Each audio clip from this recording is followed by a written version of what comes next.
What's going on? What's happening? What's crack-a-lacking? Random show settings back again. It's your boy. It's your boy. It's your boy Agostino. What's happening, people? Random show settings. We're back again. Back again. Back again. Back again. Random show settings. How you doing, people? How you flipping doing? How you flipping doing? How you doing? How you doing? How you doing? What's going on in the stream chat? Hope you're all well wherever you may be. Thank you for joining in. I see you in the fucking stream chat. I see you, Chris Mack. Young Old Vibes, what's happening? Lisha Manuel, I see you. I see you over there. I see you. What's happening? What's happening? What's happening? Big up everybody joining in. Appreciate all of you for hanging out with me. Coming here right now. What's the deal? What's the deal? What's the deal? Actually, I need to come a little bit forward. This camera's go a bit down. You can't see me mouth. There you go. Wagwan, Wagwan. Wagwan, booster seat. That's hilarious. Big up Super Jello in the chat. What's going on, Super Jello? What's good, Corey Mace? What's good, Corey Mace? Yes. Big up my fellow nerds in the house. Big up all the nerds. Yeah, big up all the nerds. Is it in? All right. Is it in? That way? Is it in? Big up all my nerds. Big up all my nerds. Big up all my nerds. Wagwan for all the nerds out there. Hope you're all doing well. Hope you're all doing well. So, we're back again, another episode of The Random Show. Hope you're doing fine, hope you're doing good. We've got a nice little show to talk about today, some clips we're going to go over, mostly TFATK Reddit stuff and some other bits and bobs on the timeline that I want to check out with you guys, okay? Cool. Blessed, blessed, blessed, blessed. First things first. First thing is first. Yo, have you guys seen the news regarding YG and Sweetie? Have you guys seen the news regarding YG and Sweetie? Pretty wild, right? Allegedly, the cops had to be called to break up some argument or some fight they were having, which is another example why it's probably quite lame in general to be a celebrity. It's probably quite shit. You can't just have a little heated tit for tat, a little heated scuffle with your girlfriend, with your missus, with your wife, with your little booting. You can't just, throw some plates, throw your hands around like you're fucking Yuri without the police getting involved. You know what I mean? You always have to be worried that the police might get involved and might lock you up and stuff, might make you sit down and give statements and all that malarkey. It's flipping annoying. But allegedly, this was meant to be serious. This is courtesy of TMZ. The headline says, "Nothing sweet about the heated fight, cops intervene." You got the images there of YG and Sweetie, the beautiful couple. The article says as follows: "It was trouble in paradise for YG and Sweetie. We've learned the couple had a run-in with cops after getting into one spicy skirmish. Law enforcement officers tell TMZ the rapper couple got into a heated argument at their LA home on Saturday afternoon, where things got so loud someone called the cops out of concern." You are really beefing with your missus if you beefing and you're arguing so loud the neighbors call the cops. That's when you know you're really arguing, you're really putting out some bars, you're throwing out some insults, you're getting fucking heavy in the beef with the missus. Love it. We're told deputies rushed to the residence where they immediately separated YG and Sweetie, who apparently got into a spat over some cell phone drama. After speaking to both parties, the cops determined that there had been no physical contact, as it was just an argument, a loud one. Both YG and Sweetie were okay in the aftermath of the drama. Both officers made sure the couple calmed down after leaving. We're told a non-criminal report was taken just to document the incident, but no crimes were committed. Imagine what it must be like to be a cop day to day. Most of the time, is this what you're doing? You're just going to domestics. You're going to go break up couples arguing over breakfast, over who should take out the trash, over who should wash the dishes. This is what you have to do as an actual police officer. You don't do actual real police work. You don't stop murderers and bank robbers and PDFs and stuff. You're out here separating couples in the kitchen before their breakfast. Absolutely ridiculous. But the reason why I brought this up, the reason why I wanted to bring this up is this. It seems like Sweetie might be a bit of a nightmare. We've already heard the issues that she had with Quavo, right, when they were together. We all saw the video of them beefing in the elevator where it looked like she was trying to take his game console thing and he was trying to get it back off of her and they got into some sort of tussle thing. But it looks like this Sweetie girl might be a bit of an issue. She might be a bit of a nightmare. She might be a little bit spicy. She might enjoy throwing some kicks, some elbows, maybe some spit in your face, maybe calling you the P word. She seems very sweet on the outside, hence her name, but she seems a bit spicy.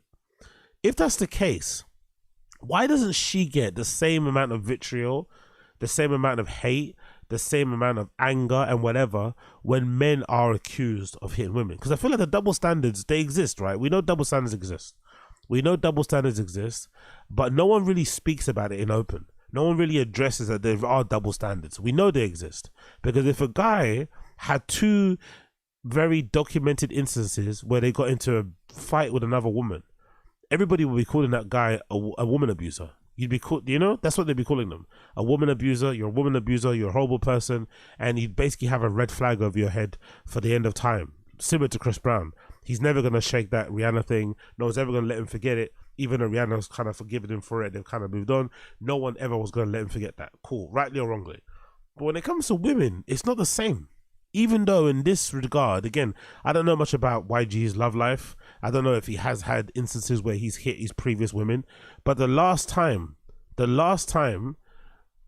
don't think I've heard anything, actually. I don't think I've heard anything about YG hitting girls. Maybe I've heard of him maybe being, you know, popular with the ladies, but I don't think I've heard anything about YG concerning girls. So I just wonder, in this world that we're in, the double standards that exist are pretty infuriating, because in my opinion, I think anybody, man or woman, whoever lays hands on somebody that you love, you should be chastised and should be shamed for it. It's bad across the board. No one should be physically assaulting anybody, especially in a relationship. You're meant to be loving each other. Yes, saying some mean words is okay here and there when you get agitated and upset, but actually physically assaulting somebody, touching them, hitting them and stuff is just not on. So I would love to live in the world. I would love to live in a world where it was equal. If a woman was accused of hitting a man, she got chastised the same way as if a man got accused of hitting a woman. But nowadays, even if you push a woman just to defend yourself as a dude, people will talk to you and look at you like you're a monster. Honestly, it's pretty wild. And I've always thought to myself, or I always kind of seen in my experience of growing up, usually, again, this is sound really harsh, but usually I've always seen, in most cases, majority of the cases, women that are involved in relationships where there's physical abuse there, usually have a track record of being in relationship with physically abusive people. Whether they're a victim or not, they seem to have a type. You know, they seem to have, that's kind of part of their love language, like physicality and shit, and getting rough and like all this sort of madness. Maybe they enjoy the makeup sex a lot, but whatever it is, they seem to enjoy it. So that's always why I've always wondered why people go out of their way to try and save these people, because most of these people don't want to be saved.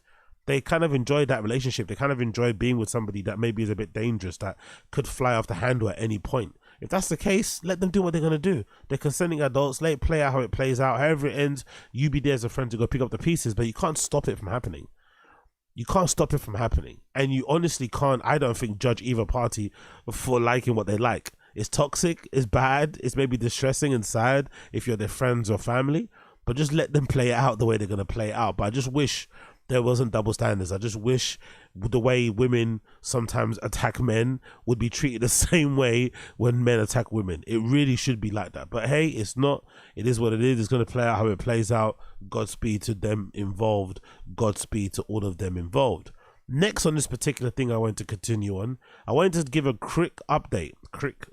A quick update on this post I spoke about last time on a random show concerning this 21-year-old girl who's publicly dating a 16-year-old boy in the UK, right? And the 21-year-old girl isn't just some random girl, it's an influencer.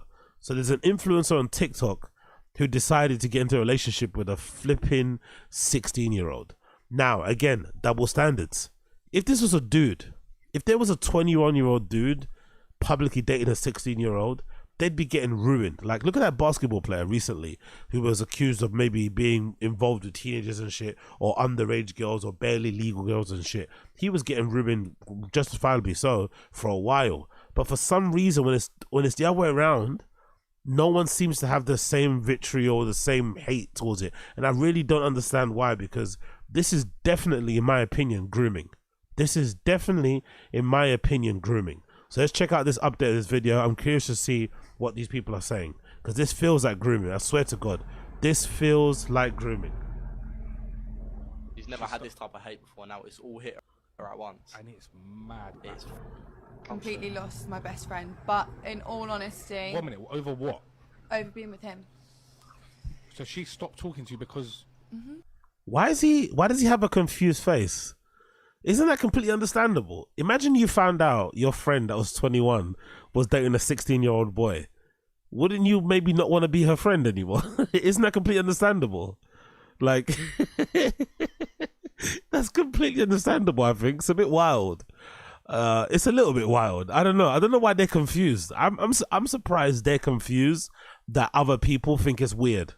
That's you know what? That's one thing that I've always kind of valued about Freaks Online.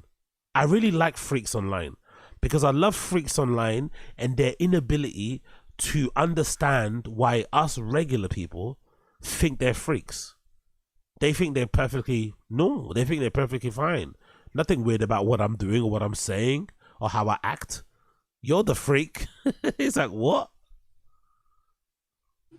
What the fuck? Oh, big up Asad Aziz. The host looks like the Hunchback of Notre Dame. Yeah, exactly. Perfect description.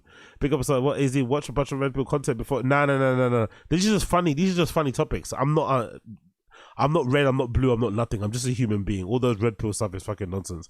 I just love sometimes seeing double standards play out in real time and seeing no one speak about it. Like, I just think, interesting, because social media will let you believe that if a guy literally just touches a woman on her shoulder in a violent way, that this guy's a fucking monster and should be locked in the nearest jail.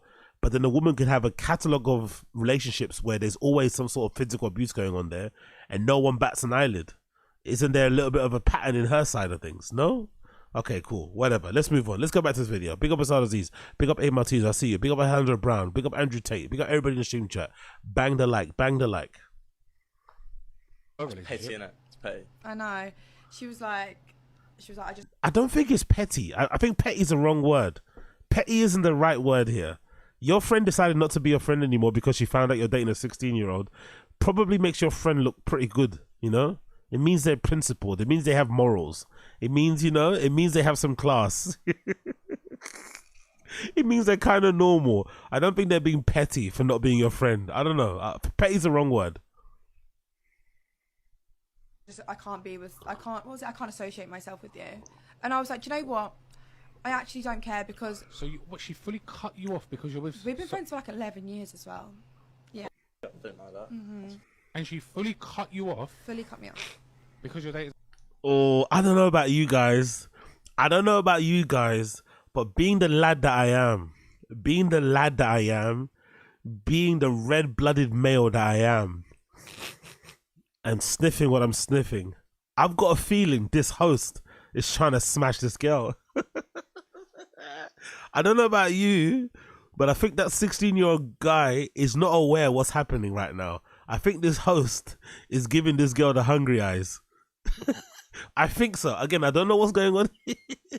I think this host is trying to run game in front of this 16-year-old. I think so. Oh my God, what? She wasn't your friend anymore. That's crazy, babe. Honestly, hon, I would always be your friend. Like, what? What's she doing? Like, huh? Yo, what the hell is going on here? 16-year-old, man. Step up and protect your girl, man. Step up and defend your girl. You're trying to cash in your girl, bro. Don't stand for that shit. I get it, but what's that got to do with her? She's always been a low. He's never had this type of hate before. Now it's all hit. Okay, next video. Okay, that's it. That was the video. I can because it is legal. Whether you think it's morally right or wrong, it's legal. Jesus Christ. Anyway, either way, hope he has some fun, the 16-year-old kid, but it's just really bad because, he's growing up way too fast. He probably shouldn't be doing whatever he's doing now. Don't know where the fuck his parents are, but either way, it's a fucking horrible situation all around. And the fact that it's been advertised and paraded around social media is quite disgusting, to be fair. But we live in a disgusting world. It's fun. Everybody's having a good time. Let them do what they were gonna do. If this was in America, they probably have a TV show, but I think we're a little bit more we're prudes and we probably have a bit of class, so they're not gonna have a TV show. But if they were in America, they probably would have had a TV show by now.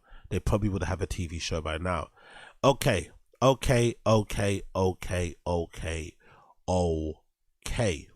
Moving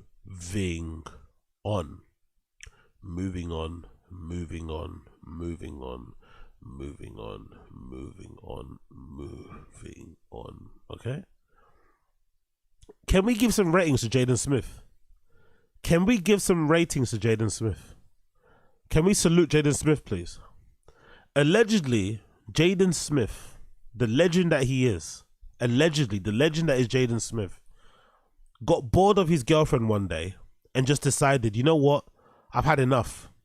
And just dipped out, went on holiday, didn't tell her where she was going, and then he just popped out, getting papped out there somewhere in some fucking far-flung places, having a good time with his new bootang, with his new situation that he was up there kissing and lipsing and swapping saliva with. That must be fun, innit? Imagine being a celebrity and you have the ability to not break up with people the conventional way, because us regular people, we have to go through, especially guys, we have to go through that regular song and dance of pretending we're upset when we break up with somebody. We have to pretend we're sad, right? We have to pretend we're fucking mopey. We have to pretend like we didn't really want it to end. We have to do all those weird fucking games. But when you're a celebrity, you can legitimately just decide that you're over something and just leave and never come back. You can do the old, I'm popping out to get some milk, babe, and never come back and never be seen again. And it's perfectly okay. But us regular people can't do that.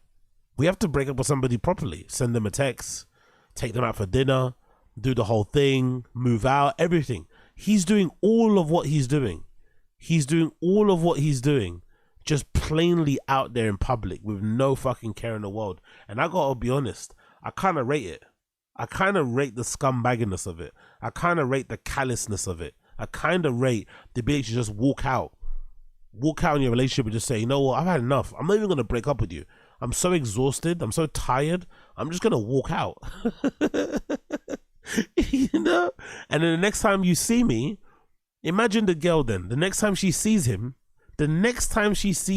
right?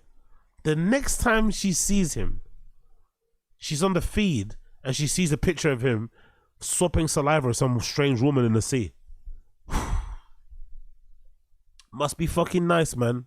Must be fucking nice to just be living like that. Honestly, I would wish. I could only wish. Moving on. Let's play this. This is courtesy of Lush World channel. It features the one and only Germ Free. Germ Free is Lush One's girlfriend. The girl that's meant to be knocking the brakes off of Riley if they ever get into a fight, but she looks very, very sturdy. Allegedly, she makes music. So this is her new single called Free Take K. Is that what it's called? It's called Free Take K. Her name is Germ Free, aka Bang Bang. Let's hear what this sounds like. I'm really curious to see how bad or how good this is. Big up Germ Free, big up Lush One, big up Comparada. We need another episode of the worst pod ever, by the way. It's one of the best podcasts ever. But let's hear what this fucking tune sounds like. I'm curious to listen to what Lush One's girlfriend sounds like. Let's give it a butchers.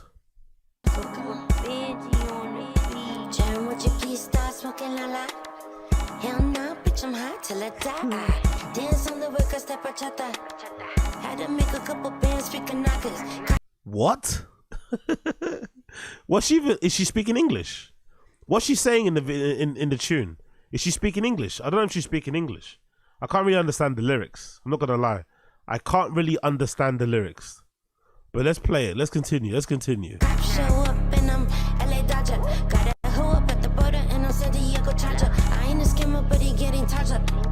He died for the cloud, he ain't a martyr. Why does she sound like Keith Ape? Why does she sound Korean or Japanese? It doesn't even sound like she's speaking in English. Or she's rap. Is it? What is this? Come to the jungle, bitch. Guatemala. With your jaguar and the toe anaconda. If you make me squirt, then the boy that's holy water. Strip the pad tech and I told him tons up. The streets get fetid and cold. T-girl, outside pitch and blow. No flood, this a blizzard snow. Christmas story, hitting licks with the pole. Oh, flip the boat like a vacay. You send me money like JPay. Call me pull up like hey babe. I love my chopper like take it. Flip the boat like a vacay. You send me money like JPay. Call me pull up like hey babe. I love my chopper like take it. I love my chopper like take it. Okay, I got that bit. I got the I love my chopper like Tay K. I got that. I got those bars. But I don't know what else is going on here. I have no idea what's going on here. I love my chopper like, I love my chopper like, I love my chopper like TK. I love my chopper and he love me right back. Not talking about a gun, it's just a blunt that I pass. They need a fix and they want it real fast. I murder every dog, kill a hoe with the swag. I told my homegirl she need to stop tweaking. It's cause I love her and that's the only. I wonder what her and Lush talk about. Because she seems very hard, you know? She seems very rough around the edges. I wonder what her and Lush One have in common. No? I don't know. She sounds like she seems like she might beat up Lush, you know? She seems like if they were gonna squabble, I'll put money on her. I think she might give Lush the business. Like, she seems very hard, you know? Fun, hard, you know, fun to hang out with, I'm assuming. But she seems a little bit fun. She doesn't seem like a girly girl, you know? She seems very very tough, very strong. Only reason, but a girl's gotta have a fun every weekend. He looking for commitment, I told him let's be friends. Break my heart, I told him he's a fiend. Only seen a baby daddy looking through the screen. Cyclops, her eyes looking beam. She gon' hit the plug for the shadow like her dreams. What was that? Cyclops, what? What did she say there? What were those bars? What were those fucking bars? Cyclops, what?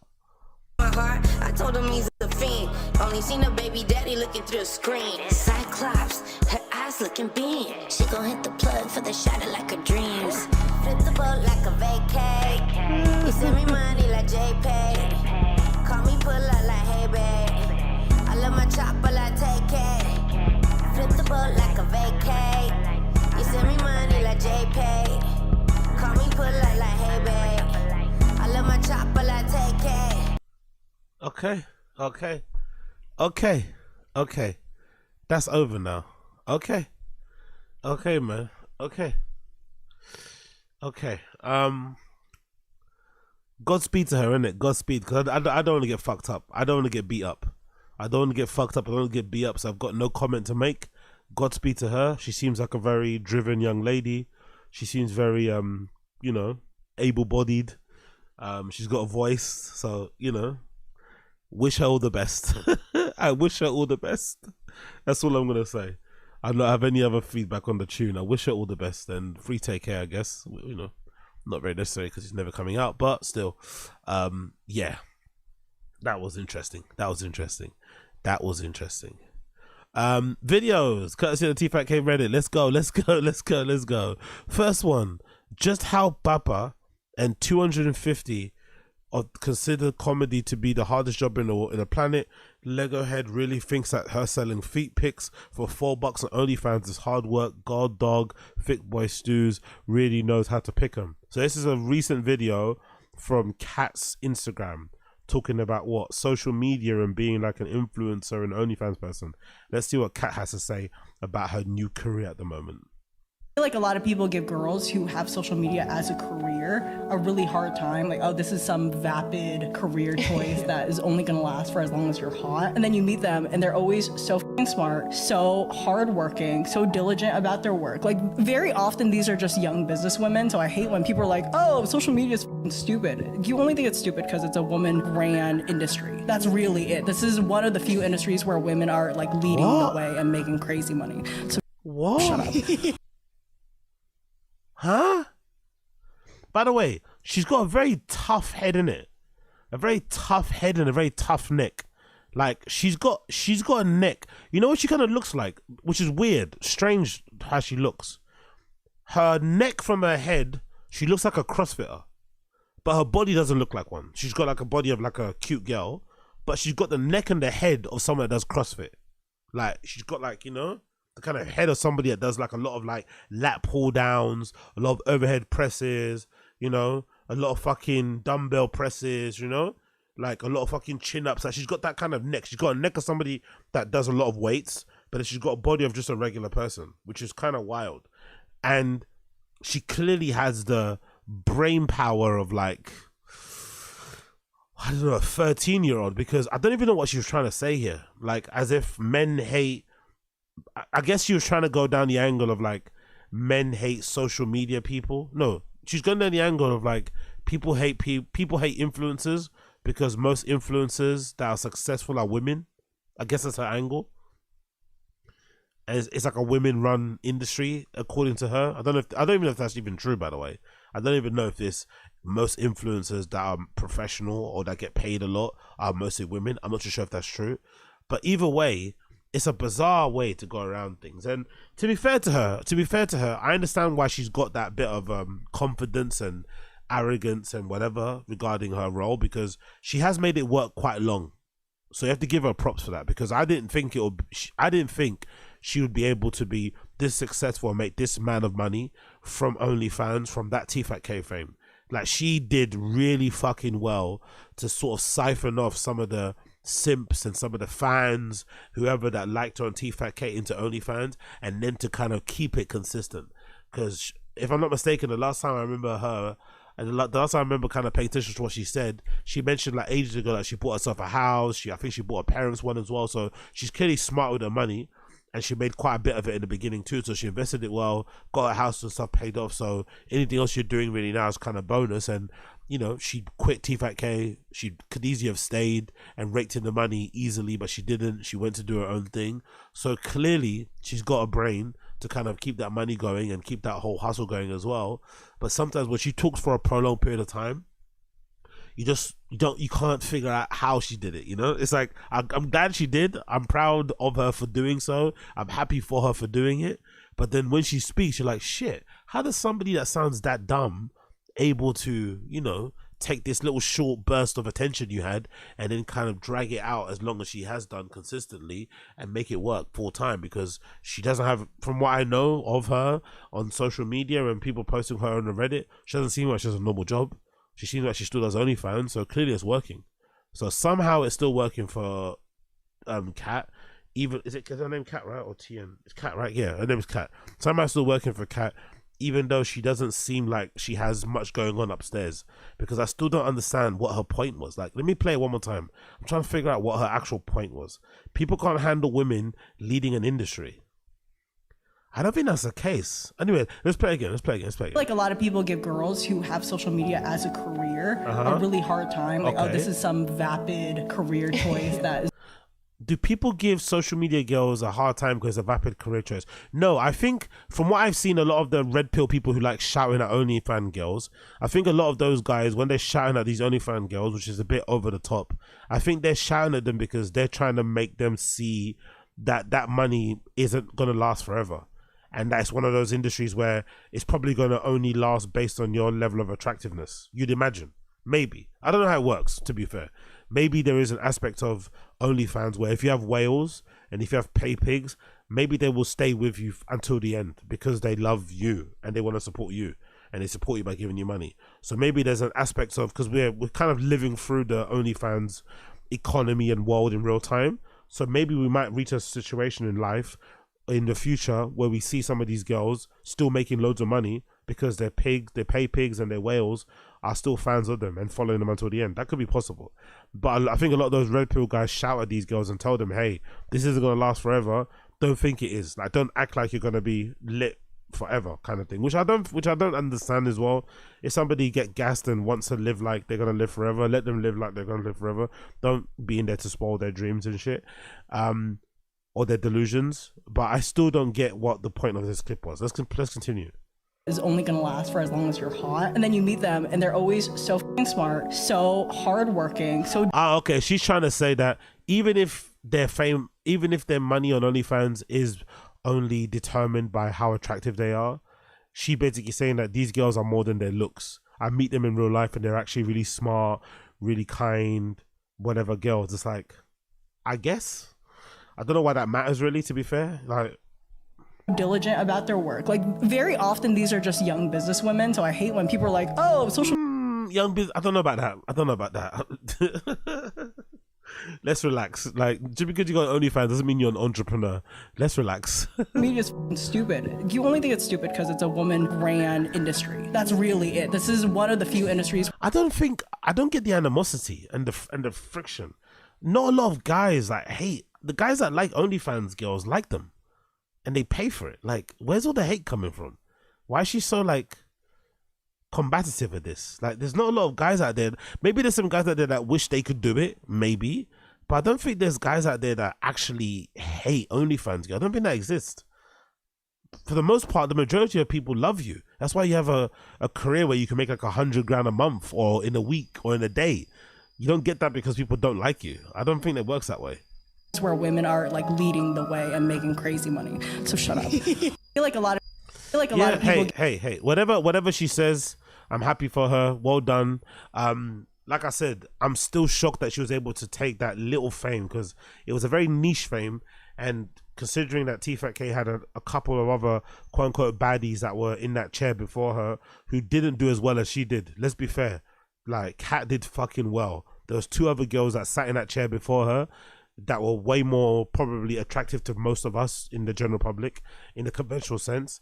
But Kat was able to take her Lego head people keep insulting her about, take her peculiar look, and was able to make it work for her. So you have to give her props for that, bro. The way she did it, pretty good. Pretty good. But when she talks, I legitimately want to cave my head in with a spoon. You know? I'm not going to lie. When she does speak at length, I legitimately want to ram my head into the nearest wall because she seems incredibly dumb, which is not her fault. Not all of us are blessed with intelligence and shit, but she does seem incredibly redacted. But hey, it is what it is. It is what it is. But what are you guys saying here in the stream chat? All I'm hearing is a whole lot of yapping. Why does she talk about it then? I don't know. Space Guy, big up Space Guy, Wagwan, big up Z, probably other Asians in her community or something. Oh yeah, I could see that. Big up Z, that's a good point.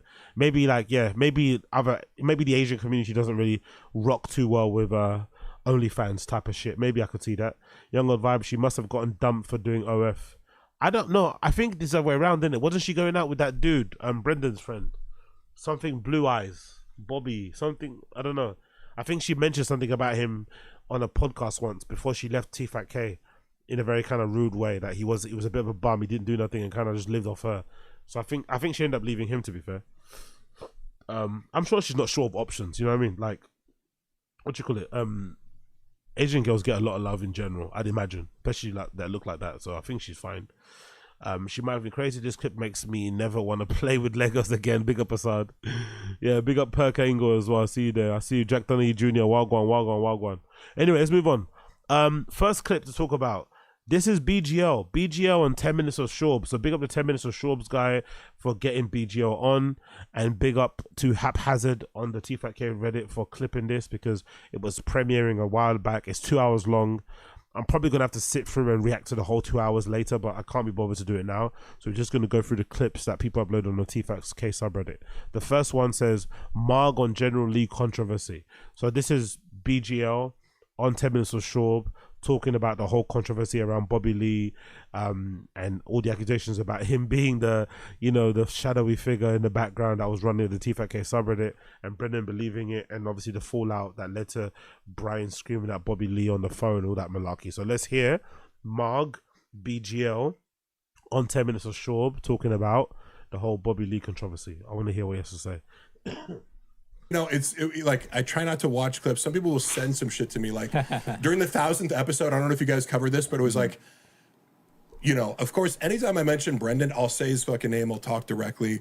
But he had this whole people are sending this. I'm like, why would you send me this? So they're talking about you, and Brendan's like, oh man, 2022 is so weird. Like I didn't have anything to do with the Bobby Lee thing. It was all Brian's fault. I don't know if you guys saw this, but I'm like, the whole episode. Because his new, fuck buddy co-host, Shanaz or whatever. Ooh. So BGL is really standing firm on this suggestion that Brendan is fucking Sainaz on the side. I'm not the best person to have an opinion on this because I think I can be perceptive at sometimes, but I think sometimes I really do miss things. So I don't know. I can't really read it well. But what do you guys think in the stream chat? Do you think Brendan is fucking Sainaz on the side? I don't get that feeling. If anything, I get the feeling that Brian tries to impress her and first a little bit more. He's always looking over at her, trying to be funny and shit. But I don't even get the impression that Brendan pays her much attention. Maybe he's doing it on purpose to act like he's not really interested, but obviously they're fucking on the side. But BGL seems to be very sure and very certain about it. He keeps repeating it. So, is Brendan really fucking Sainaz on the side? Would he be that dumb? Would Brendan be that stupid to eat where he shits or to shit where he eats? Would he be that dumb? Would he be that dumb to shit where he is? Especially considering everything that's gone on with Brendan, everything that's happened with him, getting exposed with the DMs, Addies and Baddies thing, the Annie Lederman thing, the Kalila thing. Would Brendan really be that dumb to do something like that and fuck his, like, you know, producer assistant person? That's kind of insane. Kind of insane if he did do that. Like, and if they're doing it like with, you know, consensually, like on the side, just being quiet. It does make sense a little bit because you remember that clip that we played in the live stream where she was clearly wearing Brendan's shirt. Do you remember that? That looked very suspect. She clearly had Brendan's shirt on. So it's like, what? Were you sleeping in the office? Do you guys stay over there? I don't know, but also I kind of do believe BGL because I did say one time during a stream that Saina's given me the impression that she's like a good girl. Like she's for the mandem. Like she's the type of girl that could keep a secret.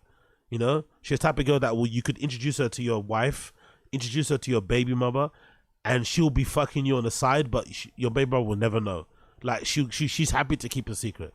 Like she's down for some madness, which is obviously a bad thing, but I think she strikes me like that. I wouldn't, you know, it's bad to say about people, but she does strike me like that type of girl. So maybe it's possible because BJ ain't letting this go. BJ is not letting go of this idea that Saina is fucking Brendan on the side. Either way, let's continue. What do you guys say here? BJ is the one to talk to. I don't know if he is, but you know Bappa is trying to, said Assad. Don't destroy the last bit of innocence I have, plus the liability. Yep. Let's talk about BJ again. The background is crazy. Exit. I bet Joe co-signs Sainaz better her than all the hosts on. Oh, Chris Rizze. I bet Joe co-signs Sainaz better her than all the hoes on the road. That is brutal, but that could be true. I could see that woman, because she's a bit redacted herself, but I could see that logic making sense to her. Like, okay, cool. At least he's not raw dogging like strangers, like hundreds of them. Maybe it's just this one person, and she seems sweet, and she seems like she's not gonna bring much. She's not gonna be messy. She's gonna like play in the office and leave it there and go home. Is like a lot of the people are asking like, what's up with Bobby Lee now? And you're just like, you're like, I feel bad because knowing like I'm in that room and knowing how much Brendan didn't want to answer that question. But do you guys remember how if you watch this, he completely deflected. Yeah, he was like, I don't even know. He's like, Bobby, I've never friends with him. I don't know who he is. Like Brian obviously totally harassed him. And I'm like, knowing the actual inside story of like, no, you hired fake hackers who told you that Bobby Lee was running the subreddit, and you called me up, and I was like, maybe sit on that information rather than do. You know what's interesting about this? Now they're talking about it again, because I still couldn't understand why they went so hard at Bobby, given everything that happened, right? Because it just didn't make any sense to me. But then now they're speaking about it some more. I'm thinking to myself, maybe when Kalila kind of exposed the whole like Brendan DMing her and stuff, maybe he never actually got over that. Maybe he kind of, in a weird way, held Bobby Lee responsible for not keeping his girl in line. And he always had a little bit of resentment for him for that. And you could imagine that Kalila thing also got him in a lot of trouble with his wife.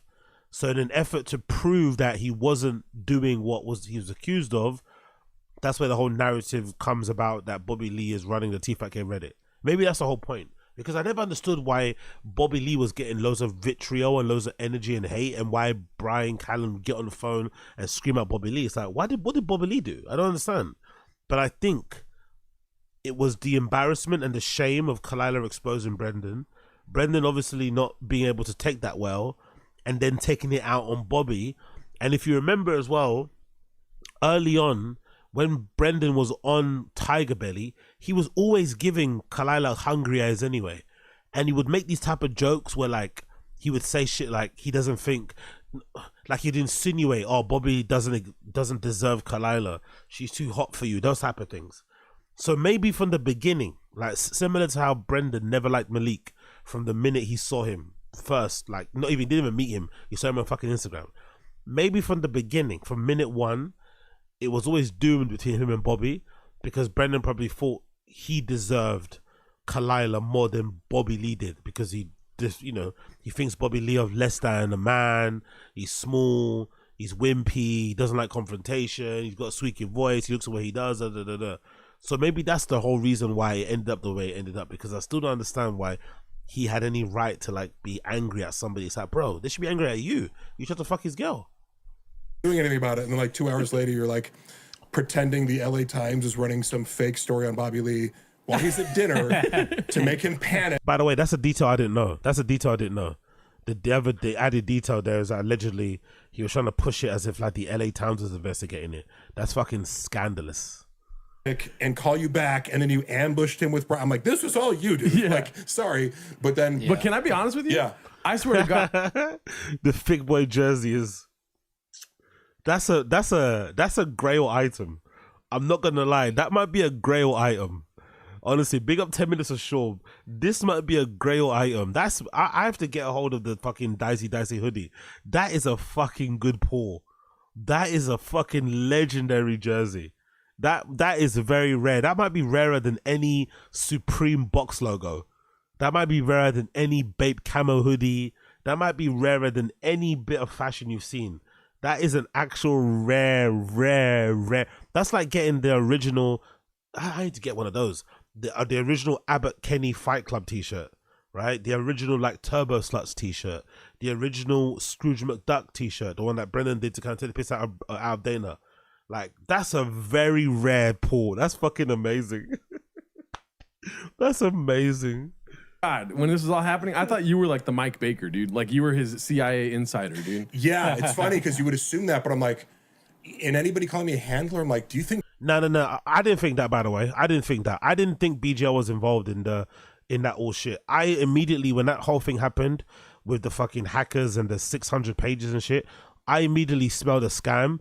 But I knew immediately that Brendan had got scammed, because Brendan seems to be somebody that can easily get scammed. He got scammed with those hypergenic, hyperallergic, whatever the fucking name is, of those cats recently. Remember when his wife wanted to buy? Oh, his wife wanted cats, but Brendan allegedly is allergic to them, and he tried to get some cats that weren't, that wouldn't fuck up his allergies, and then he got completely scammed and hoodwinked, and some other stuff happened too. So Brendan is very susceptible to be scammed. So I knew immediately when that whole thing went down, BJ wasn't involved. It was definitely just Brendan getting scammed.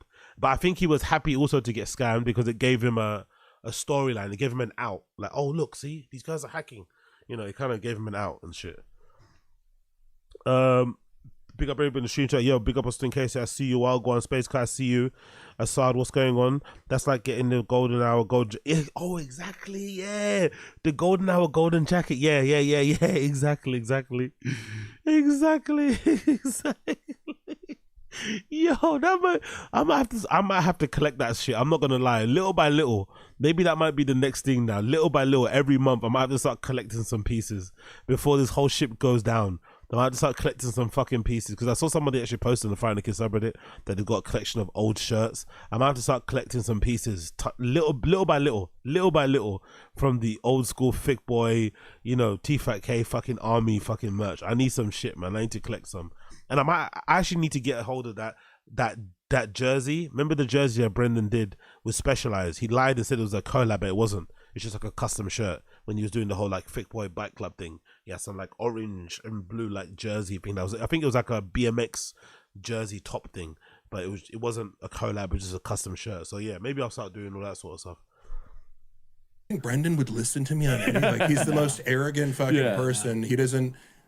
He would never. Now it's a convenient scapegoat to be like, oh, there are people. I'm like, yeah, you don't listen to anybody. You will come to people with an idea and you want to hear yes. Right. Yeah. But he's never come to me with this like, should I do A or B? And I'm like, you should definitely do B. And the only times when I did say, like, he came to this Bobby thing and I'm going like, I'm not gonna lie. It's actually good to hear that Brendan doesn't listen to anybody. It's good to hear that all the mistakes that he makes are purely down to him. I'm not gonna lie. It is quite gratifying to hear that he rarely takes advice.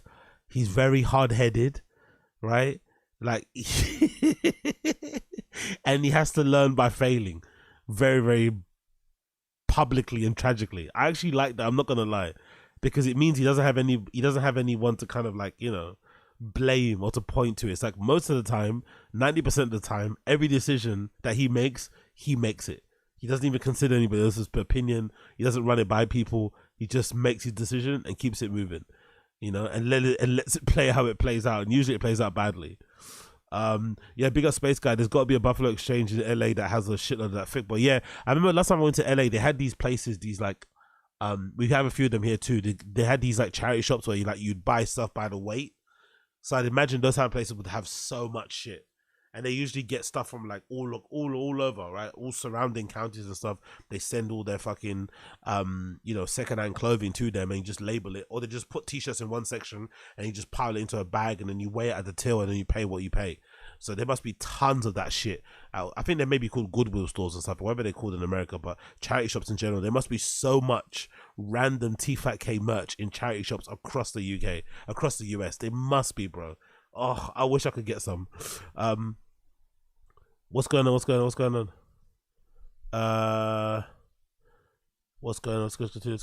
of your mind, you don't know how Reddit works, so I just go, yeah, I mean, I would just maybe don't say anything right now because it doesn't really make it like, if that is true, that Bobby Lee is secretly harassing you on Reddit, like for no reason. Yeah, when you say it out loud, it makes no sense. Yeah, I'm like, how can anyone if it believe is true, that Bobby Lee controls 100,000 person subreddit, but also doesn't own a computer and plays video games all day. Okay, but the server was Tiger. It was an interesting way to like try to change the narrative or to like put I don't know even if they thought it through, because I guess in Brendan's head he wanted people to think it was Bobby Lee because it was a way to like make sense of the situation.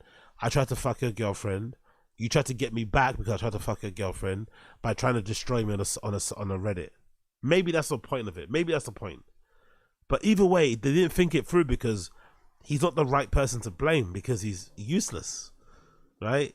Anything outside of comedy, he's useless. That's like part of his shtick. That's part of his charm. Anything outside of making people laugh, he's not good at it. So it's like, how could he in his spare, like, what? Like, it just didn't make any sense, man. Still, one of the best times following Brendan was that whole arc. I swear to God, I loved it. Belly, how do you explain that? Yeah, exactly. You know, yeah, you definitely. There's email confirmation and two-factor authentication. With, you know, like it isn't. It's like you can put fucking, you know, I suck cocks at fucking tfatk.com, right, and be like, that's Brendan's email. It's the fact that the person that hacked the TFATK subreddit most likely did this. The person that hacked the subreddit probably did this, right? They probably did this. They probably did this. They probably did that. View page source. And they just printed what came up on the screen. That's the funny thing. Most likely that's what that person did. And they probably billed Brendan, I don't know, a few $1,000 for this shit. That's what they probably did. Could you imagine? Only Brendan could get scammed like that. And he saw all these like HTML things, right? HTML code. And he thought this was like hacker shit. He thought this was hacker shit. Honestly, he thought this was hacker shit. Honestly, Brendan is the gift that keeps on gifting. The gift that keeps on giving, not gifting. I'm actually stumbling my words now, like fucking Brendan. Let's continue. Clearly, he's gay as shit. He comes to you with A and B. Like, should I do A and B? And both A and B are bad. Right. You should do Z. I always tell him, I'm like, you're the past few years for you that I experienced, at least, it was like the choose your own adventure book where like you're like, I'm gonna do the absolute dumbest thing possible. It's like, should I go pick up those gold coins or stick my hand in a wood chipper? You know, I know. But it was funny because he that's just one example of he's blaming Brian, but then he was like, oh man, I had some really terrible people around me giving me really bad advice. Yeah, like, and I did I'm like, he's talking about me, but using terms like, oh, I had a business manager. I'm like, I know all the people who are your managers. Like, you don't think any of them are bad people. They still work for you. And you're like Mark Harley, business manager, like, but also who didn't work for you really. Yeah, that was funny. Towards the end, he did do that, right? Remember, towards the end, he was making it seem like he purposely got rid of everybody. He cut away all the bad influences. He cut away all the fat, and he's got now a lean team. The show's going to be good now. People that I trust, people that have my best interests. It's like, bruh, you got yourself in a situation. Like, you got yourself in, because I still think, part of me still thinks, right? And this is a very maybe naive take, but a part of me still thinks when that episode happened of Trash Tuesdays, where Annie Lederman spoke about unfunny comedians asking her to walk her to the truck, and then Kalala saying, "Oh my God, I know that guy. He tried to holler at me too."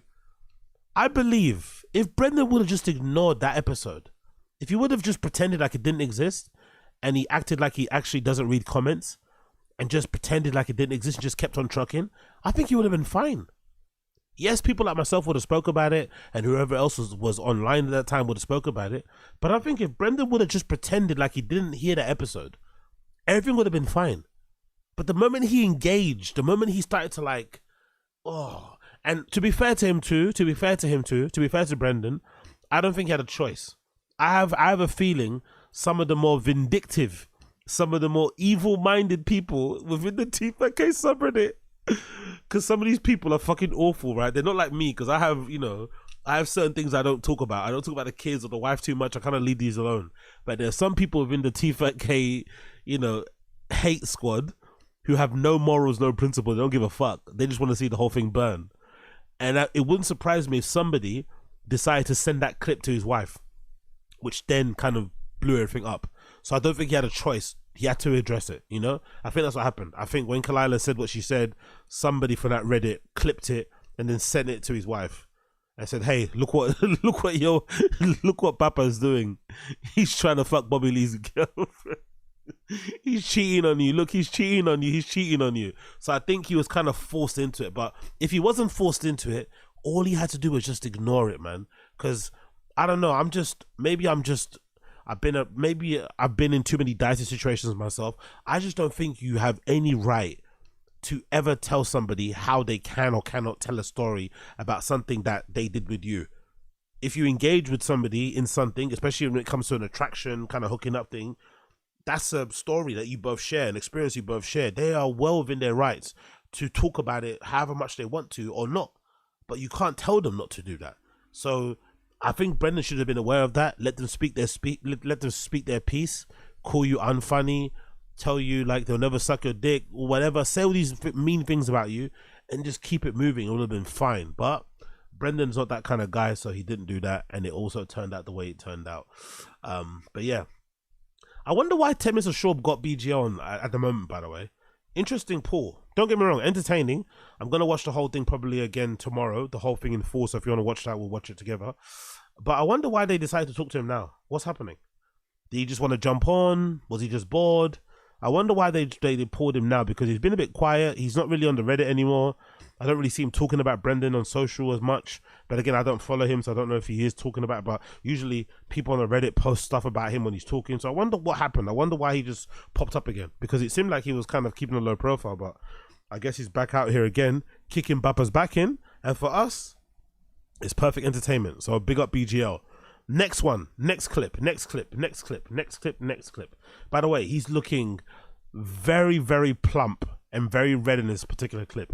Marg on Papa's work ethic. He's looking very plump and very, very oily, right? Like he looks like a bit of he looks like a Savaloy here. He looks like he's about to burst. I'm not sure if that's the gear he's on, if it's maybe a couple of bumps before he started. I'm not sure what's going on here, but he looks very ready to go. Big up B Juices. Big up Austin. Keep it moving. Bappa doesn't know what that means. Yo, like a lot of his life would be saved, honestly. A lot of Brendan's life, a lot of the issues in his life would have been avoided if he did know what keep it moving meant. If he did embrace the mantra or the philosophy of, or the way of life that is keep it moving, he would be so much better off. Someone like him, who is that hated, who is that despised, that's actually the key, the cheat code. Keep it moving. You're never going to convince people that don't like you to like you anyway. Just keep it moving. Fuck it. So trying to convince people that you're a beast of a guy, a beast of a dad, a beast of a... It's like, bruh, just... But hey, we're not here to give people lessons and shit. Let's just watch and enjoy the shit show. Big up Austin Casey, appreciate you. Let's continue. Mark on Papa's work ethic. Let's hear what BGO has to say. Let's hear the nice words. Let's hear the nice review that BGO has for Papa's work ethic? I'm curious. You know, 5 years is plenty if that's all you're doing and you don't have to have a job and you can literally hire. Hey yo, big up Ricky Pitcher in this chat. Wagwan Ricky Pitcher, long time no see, brother. What's going on? Someone to help you write jokes, which he did. You know, he just still would mangle them according to. Oh really? By the way, I didn't know that. Let's read down that again. So Brendan did have joke writers.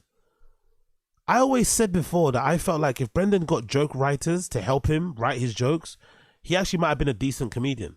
Like if he just had maybe they come up with premises together, but the writers actually help him construct the jokes, and then he just goes on stage and says them. There must be comedians out there that do that. So if that's the case, I think he'd be much better off. But I'm guessing because Brendan's redacted, even if he does get jokes written for him, he still has to go and perform them. And it's not easy when you're Brendan, you know, when you can barely talk, you got a marble mouth, you got a heavy tongue, you got 17 fucking nicotine pouches in your mouth, you know, it's a lot. So maybe that's what was hurting him. But according to BGO, he did have writers. I didn't know that. Let's play that one more time. Feel like, you know, 5 years is plenty if that's all you're doing and you don't have to have a job and you can literally hire someone to help you write jokes, which he did. You know, he just still would mangle them according to fucking Derek and you never Hassan. thought you'd see that hustle again until you met Shop. Right. Hardest work in the room, B. Yeah. That white boy that works. Sometimes you come works. into Zoo Culture, do 3 sets of bench over an hour and 15 minutes and then bounce. Did you hear that? He would go into Zoo Culture gym and do 3 sets of bench presses over an hour and 15 minutes. What the fuck are you doing in the gym for an hour and 15 minutes where you only do 3 sets of bench? I don't know about you, if any of you guys work out or don't work out, but usually the bench is usually the place where you can kind of bang out quite a lot of sets and reps in quite a short time. There's not much to do there as a movement, except for racking up the plates. Especially if you got the bench already or if you're not waiting for it. But it's usually the place where you can kind of get through quite a lot of fucking reps and sets in pretty short time. Maybe 15, 20 minutes, you can probably bang out your entire set. What the fuck is he doing for an hour and 50 minutes? 15 on the fucking bench press. That's insane.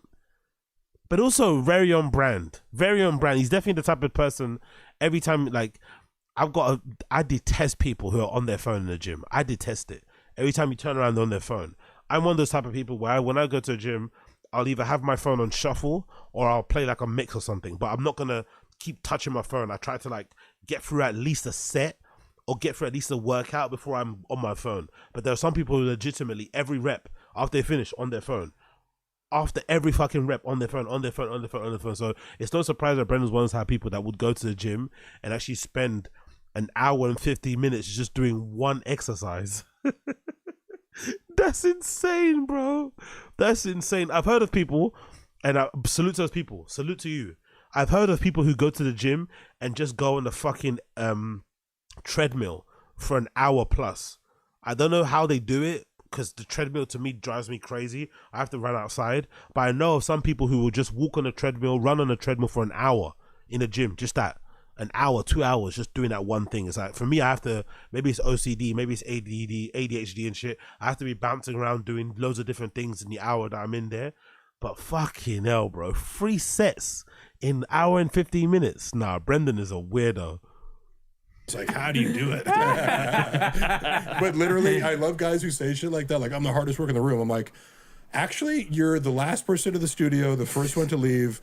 Like, I love that. I love that because we have evidence of it, right? We've all seen Chin's vlogs. Chin's vlogs inadvertently have exposed Brendan's lack of work ethic in a way, because Chin's vlogs, where he has no life and he just lives at T-Fat-K, you see that he's always the first one there and he's always the last to leave. And usually, if you watch Chin's vlogs, the person who's holding up the show, the person who they usually wait for, if it's not Brian on T-Fat-K, it's usually Brendan. Brendan's usually the person they're always waiting for. Always. And he comes in like he's Stephen A. Smith, right? He's got the whole the Stephen Castaneda, Stephen A. Smith kind of walk. Like, I'm here, guys, right? He's fucking walking in super slow, taking his fucking time. And it's like, bro, all these guys have been here since whenever they've been here. Like, come on, man, hurry up, man. Get on it. you got this small team, like, you know, respect their time a bit. But then when he gets on the mic, he's always talking about how hard he works, how much work he's doing. It's like, bruh. And also you have to imagine, Brendan doesn't record, he doesn't edit, he doesn't do captions, he's not writing descriptions. Like, that's all done by other people. So all he does, he's basically on-air talent, but he talks as if like he cuts, you know, he films, he color grades. It's like, bruh, relax. Like, I literally tried counting up his workday one time. I'm like, okay, yes, you technically show up at 9 a.m. on Mondays. Yo, big up Asad Aziz. I'll do an hour on a treadmill, just need good music. Yeah, I don't know how people do that, man. I can't do the treadmill. Honestly, I go crazy. I can't do it. I have to just go outside. I'd rather walk outside for an hour or run than go on a treadmill. The treadmill just drives me fucking crazy. I would love to be able to do it because I think it's a good way to get fucking cardio in without having to go outside. But I know people who legitimately just go into the gym, get on the treadmill, go on it for an hour and a half, and then go home. It's like, wow, how do you do that? If I spend an hour and a half in the gym, I'm doing like 25 plus exercises. Do you know what I mean? Sometimes he would just show up randomly like an hour and a half late because he's getting a rub and tug. Like literally. That has got to be annoying, isn't it? Imagine waiting late. Imagine waiting for Brendan to turn up at the office so he can film another episode of his shitty Shorb show or Below the Belt back in the day. And the reason why he's late is because he's getting a rub and tug. Could you imagine how furious you'd be? You woke up early, you're fucking in that horrible LA traffic, you get there, you still got shit in your eyes, you're tired, and this guy isn't there and he's taking ages. He's there and he comes an hour late because he got a fucking rub and tug. Really, I remember like being behind him one time and seeing him pull in. That's a fucking hawk move right there. And he just like, because like again, everything's ready to go at 9. All the producers are there. I'm in the room. Yeah. And like one time I was like right behind him. I'm like, oh shit, like he's gonna think I'm late because I'm coming in behind him. And I see his car get back on the freeway, going in the direction of like the week before. He was like, oh yeah, there's like my buddy was. I hope this is true. Only Brendan could. This could only happen to Brendan, innit? Only Brendan could be so unlucky that on the way to work, he doesn't realize that BJ's behind him the entire time as he takes a detour to the before he gets to the office. Oh, this is so fucking funny. Tell me there's like a really good rub and tug that direction. I'm like, cool. Like I've never been to one, you know, but I like, and then like the next Monday, I was like, he just like we were pulling in, and then like he just zoomed off in the other direction, like it was like an impulse thing, and he comes. I don't know about you, but like, maybe I'm being a bit crass here, but is Brendan a bit of a psycho for enjoying hand jobs that much? Do guys enjoy that stuff that much? I don't. Like, I don't know. Maybe getting it once or twice, I'd imagine, might be thrilling. But going to a rub and tug place like on a daily, unless maybe they'll go in there under the pretense that you might fuck them. Maybe rub and tug places are like undercover, like whorehouses, right? Brothels, maybe, I don't know. But they're usually just like a rub and tug, right? You go there, you get your fake massage, and they jack you off and finish, and you keep it moving. But I don't know, man. Like in general, like hand jobs are a bit like, yeah. Like anyway, going and getting them all the time and paying for it is like. It's a bit insane, no? Why not just go to a fucking brothel? Why not just get a 304 somewhere, pull up to some street and pick up a streetwalker and do that? Like, why would you both? Like, I don't know. Like, it doesn't. The effort. It just seems like, unless maybe these places are like cool, they've got arcades and Wi-Fi and cool vending machines. I don't know. I just find it insane that he likes rub and tugs this much. Like, I don't know. Hand jobs just don't excite me the way I think they probably excite Brendan. Comes in at like an hour and a half late and doesn't say anything. He was just like, because sometimes you're like, oh yeah, I had to talk to my agent in my car, or I had to do this, drop the kids off. He's like, hey, what's up, everybody? It's like, yeah, no big deal. We've just been waiting for 90 minutes for you to show up and you didn't text anybody. But in other words, he would do that and TFAK on Mondays. But he'd leave. Hey, big up Brian. Different strokes, different folks. I see what you did there, Brian. I see what you did there. Different strokes, different folks. I see what you did there. Like, 1:32. Yeah. Then the rest of the days I could come in for an hour or two on, for King and the Sting on Tuesday.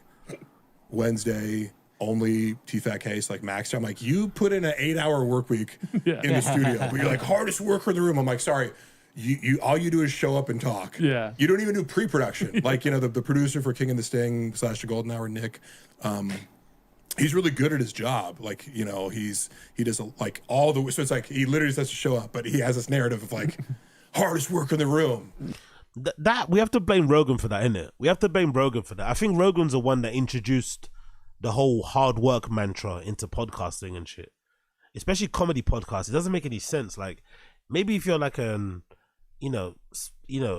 fitness podcast, motivational podcast or something, maybe the whole hard work angle makes sense, that grift. But if you're doing comedy, if you're a comedy based podcast, the whole hard work angle shouldn't be something that you push, because fans are not tuning into your show because you're hard workers. They're tuning into your show because they like you as a person, you seem likable, and you also are funny, or you have funny guests, or you talk about funny things, or it's just an entertaining show. But they're not tuning in because you're hard workers. So we kind of have to blame Rogan for introducing that kind of hustle culture, lingo, whatever, to that field, to that obviously space with these people. And then of course we have to blame Brendan for thinking that he works hard because he has loads of podcasts, you know? And the funny thing is, because we figured it out on stream, or I figured it out in real time with you guys, the reason why Brendan has a lot of pods isn't because, like, you know, he enjoys podcasting or he's got so much important things to share with the world. It's basically a hack. It's an advertising hack, right? When we found out how the whole advertising thing works and it's a scam and shit, essentially each show has different ads. Each show has its own ad contract. So he basically found out, and I think most of these comedy podcast people found out, that's why they've all got million pods. They don't all have one, they have many other shows. They found out if you just copy and paste your show, or copy and paste a podcast show and change the name, you can have different, you know, ad deals for each pod. So you basically double, triple, quadruple your money. That's the reason why they all have these podcasts, not because they have anything interesting to say. There's no good information. They're not trying to entertain the fans, delight the fans. They're just merely doing it as a cash grab, which is fine. But let's not conflate you having a cash grab with you working hard. And it doesn't matter anyway, because you're meant to be a comedy podcast. Like, make me fucking laugh, bitch. Are you though? Oh my like, God. in what way? By the way, Brendan, I'm going to start showing up an hour and a half late. Yeah. I heard about a rub and tug over. And just not mention it. That was the funny part. He's like, hey, what's up, guys? It's like, hey, am I allowed to ask you where you've been? Or I don't know, man. I don't know. That again, I wish maybe I've got to experience it first. Maybe if I go to a proper rub and tug place, I'll probably change my mind. I don't know. But I can't understand being that addicted to like rub and tugs. It makes no sense to me. Like, I don't get the allure. I don't get the appeal of it. It wouldn't really do anything for me in the slightest. I swear to God, like, it really wouldn't do anything for me. Especially not to a point where I'm like going late to work and, you know, I'm fucking putting my fucking career in jeopardy just so I can get like a rub. Like, huh? Nah, it's not that deep. But yeah, maybe it is that deep for Brendan. No pun intended. Continuing on, what are you guys saying here? You don't get it, AZ. Waking up at 3 a.m. and taking ice baths make you funnier. Exactly. Run it for 647. Chris Mack, you can somewhat make up for mediocre talent with hard work, but you have to have the mediocre talent to begin with. Yeah, of course. To be fair, I think what I'm saying, maybe I'm saying it the wrong way. It's the way that they say it. They say the hard work thing. They talk about it as if it's something we should be like congratulating them for. Like, cause you got to work, like, cause you work, like, huh? Why should I be giving you a pat on the back for you doing something that you clearly enjoy? I don't know. I don't know. It's probably I'm not phrasing it the right way. Big up to Casey because he was getting his ass eaten.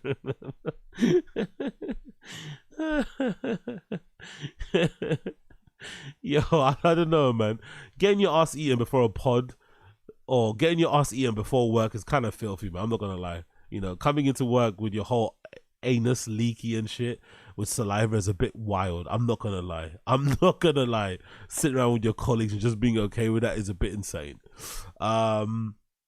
Big up Big up Chris Rizza. It's usually a 45-year-old Asian woman, and there's Chinese restaurant next door too. Oh, you see? There we go, Chris Rizza. Now you're getting to the point now. So it's probably a very motherly, a very soft, very warm 45-year-old Asian lady with a cute smile and very soft hands. And they've probably got a mean Chinese next door. A mean Chinese, right? Like mean Chinese. Now it's starting to make sense. Couple of dumplings, right? Maybe some chow mein. Maybe some fried rice. Like, oof. After a little rub and tug, you know, like you're kind of tired, you kind of, you know, you're kind of hangry. Maybe now it's starting to make sense why he goes. Now I'm starting to understand it. Son, Mr. Sharp, you're Mr. Sharp, Mr. Sharp, your dick go boom, boom, boom. Oh my god, oh my god. Anyway, let's continue. Another clip courtesy of the T-Fat-K subreddit. This one is titled Mark on Bapa's issues with Rogan. Oh, this should be good. Let's hear about Brendan's issues with Joe Rogan. This should be fucking good. I love it. Deuces Macchiato. Anyway, let's continue. Let's hear about Brendan's issues with Rogan. When people are ripping on Rogan's special, I haven't watched it, but I know for a fact this is what's going on in Brendan's head. He's like, ha, ha, ha, ha, ha. See? Damn. Because he has a rivalry with Joe. You guys may or might know this. This is not a surprise to me. It shouldn't be a surprise to you. The rivalry, Joe, shouldn't be a surprise. Only because I remember that epic time where Brendan said something like, oh yeah, I'm gonna now take the mantle. Now that Rogan's gone to Austin, Texas, I'm now gonna carry the mantle. I'm now gonna carry the torch. I'm now gonna hold the scene up. I forgot what phrase he used. He said something along the lines of like, yeah, I'm the next one. I'm the one taking over from Rogan. With a straight face, by the way, with a straight face, in all sincerity, he said on a pod that he was now taking over from Rogan. Like he was going to fill that void. I remember thinking about it. What? Again, Rogan's not funny, I understand, but like as a respected figure. Yeah, that's it. Hold the fort. Exactly, Koila. Thank you, Koila. Remember, exactly. He said, hold the fort. I'm going to hold the fort. I was like, what? Like, Rogan's like not funny, we all know that, but he's revered, he's respected, he's loved. People actually seem to enjoy his company. Like, I don't think it's the same with you guys. I think people tolerate you because you're friends with Rogan, but I don't think they actually like you or love you the way they love Rogan. So the whole hold the fort thing was like bizarre. It's like you don't even have your own career established. Why would you think people would be like, yeah? So I'm not surprised at all that Brendan does have his own little rivalry with fucking Rogan. But like Brendan behind the scenes, like because Joe has been critical of him in private about his stand-up, you know, and again, I sincerely believe this is so good.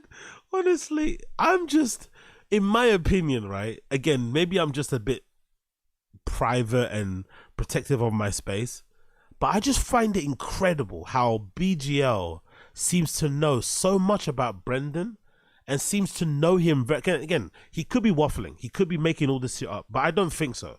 The way he speaks about Brendan, he speaks about him like he knows him intimately. And it's wild to me how Brendan allowed this guy who he barely knows into his intimate inner circle to the point where he can speak with a level of sincerity, with a level of certainty about Brendan's intentions and about Brendan's thought process in certain situations, and you can hear it and think, yeah, that sounds like Brendan. Like, the guy was around for like what, a year, 2 years at most, and he knows so much about Bubba. How? Why would you let somebody in? Especially when you're someone like Brendan who's got all this hate around you. You're friends with a lot of like quote unquote high caliber. You're friends with a lot of like influential, popular people.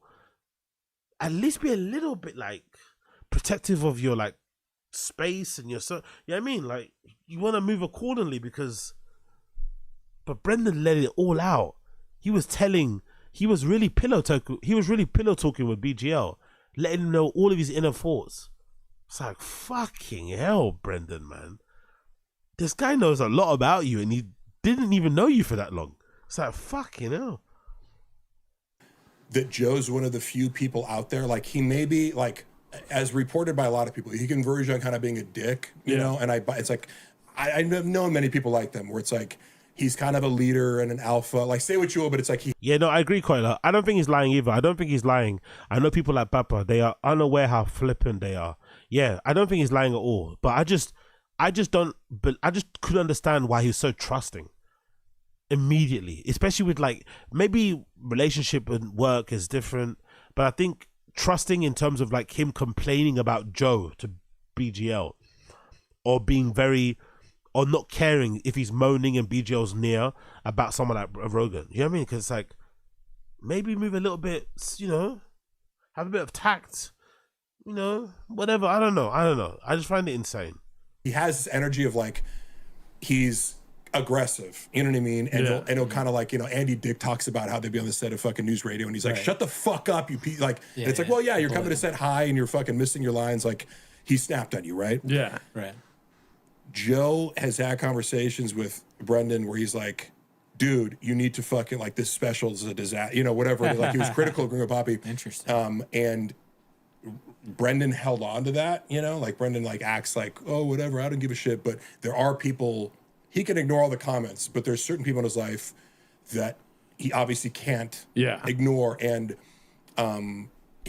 and Brendan, we also know, is the type of person who only listens to somebody when they got more money than him. He's one of those type of people. So with Rogan, he kind of can't ignore him because Rogan's got all the things that Brendan would want, especially when it comes to money. So he kind of has to pay attention to what he says. But there's a part of him that despises Rogan for pointing those things out. And probably there's a part of Brendan that thinks he could do what Rogan does. It's not that difficult, you know? He probably thinks that as well. He's like, this guy acts like he's something, like he's special. He's not even that funny. I could do that. I work just as hard as him. You know, like, he's probably got that kind of thinking going on. So Brendan just in general must be really hard to talk to, right? Just in general. To like, you know, it just must be really difficult to get through to him point blank. Because in his head, because he's made money, because he's had a level of success, you know, you can't give him any advice. It's like, I've already mastered the game of life. You don't know what you're talking about. I've got fucking cars. You don't have cars. I live in a mansion. You don't have a mansion. So shut the fuck up. You know, he's got that kind of processing power in his brain. Kind of like, because he's trying to push back against it too. And he's like, because I think at first he's like, oh yeah, like he might have pretended to watch it. You know, he's like, you know, he sent it to, and why do you send a special to people that's already done? You know, and it's like for feedback, it's like, did you like it? Like, you're not going like, come watch my hour and give me notes. You're like, here's what I'm about to put out. It's like, cool, start over. Don't you know? put it out. Yeah, exactly. Literally, that's the only advice you can give is like, you know, start Change over, the title. lose 30 pounds, do better jokes, shit. Just talk about the advice. Do you remember that period in time? I think Rogan admitted it. I think Brendan admitted it actually one time. Brendan admitted that all his friends told him not to do You'd Be Surprised. But he thought specifically that Rogan and Brian Callen were jealous of him because of how quickly he got a Showtime special, right? Within like a year of him doing stand-up. So he did it anyway. And then if I remember correctly, when they spoke about it together on a pod, Brendan and Rogan said something along the lines of like, he also didn't want to push too much Brendan to not do the Showtime special because he felt guilty for the episode where he made Brendan quit UFC. And I remember thinking, oh, that explains their relationship so much. So that explains why in the beginning of their relationship, when Brendan had quit the UFC and was getting into podcasting and stand-up heavy, it explains why Rogan was so defensive and so protective of Brendan. Because he kind of felt like he was responsible for Brendan quitting UFC, but he didn't want Brendan to like not be like homeless and shit, not be able to look after himself. So he was doing everything in his power to make sure Brendan landed on his feet, which also might explain why at that particular time, Brendan had the highest amount of appearances on Rogan, because Rogan was basically trying to make sure that he was able to land on his feet, getting him on a show, getting him ads, getting him views, getting him attention, exposing him to his audience, blah, blah, blah, blah. But then obviously when the relationship changed, that obviously changes all that dynamics. That might explain a little bit of it. Shave your beard. Stop doing stand-up. Don't have a paper mache cut out in the back. He's like make it an hour. It's like Brett Favre and Aaron Rodgers, right? Joe Rogan is Brett Favre, and Schaub is. I don't watch football, man. I wish I could get this reference, but I don't watch football, so I don't know who the fuck these guys. I don't know the relevance of this point, but I'm sure this hits properly.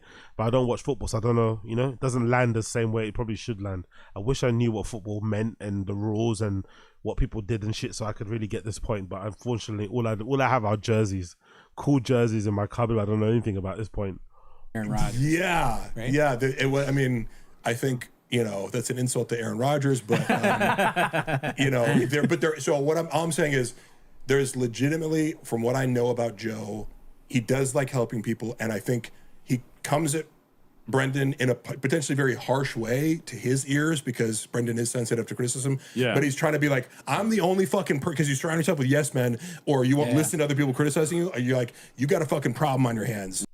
I wonder also if that's the reason why Brendan never was successful in sports or athletics, professional sports. Sorry, that inability to like take criticism, because it seems to be something that he's always probably suffered from.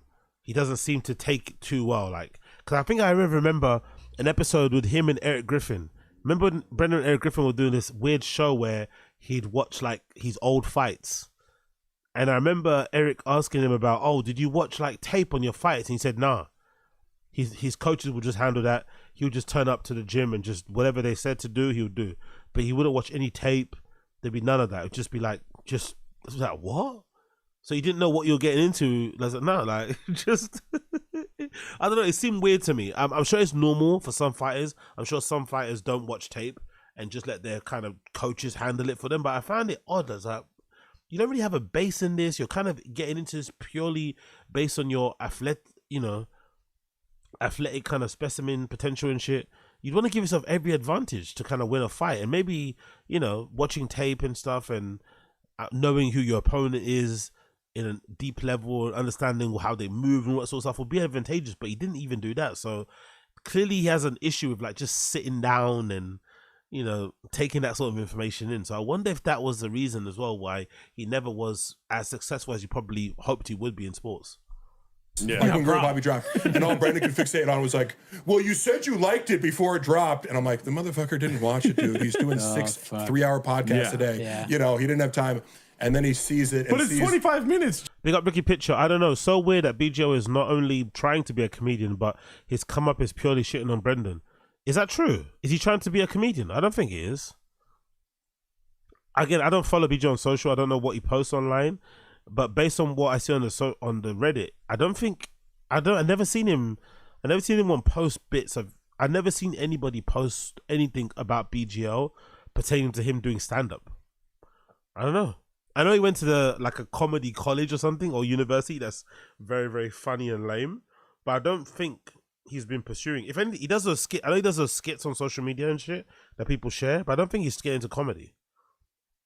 Don't get me wrong.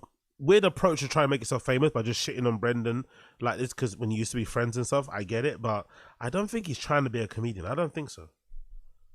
Joe? No, I know. He couldn't even do 25 minutes. But why would you? You know what I mean? It's like, like you watch a minute of it, you're like, yeah, he still sucks at comedy. I honestly think he regressed from his first special. Yeah. I'm not even joking. Yeah, I said that too, by the way. I said that too. Big up BGO. I said that too. I said immediately that I thought that You Be Surprised was his best special. I think You Be Surprised shits all over Gringo Pappy. You Be Surprised might be actually better than fucking Burn the Boats. I swear to God, You Be Surprised might be actually better than Joe Rogan's Burn the Boats. He definitely did regress.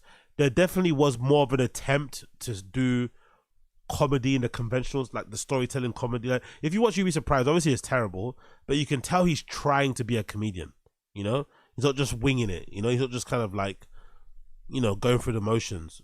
Gringo Pappy was kind of going through the motions. But at least with You Be Surprised, he was actually trying to be a stand-up comedian.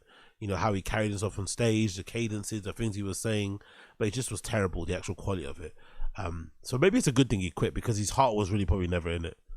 Yeah. And not just the production value, but like, I'll finish with this.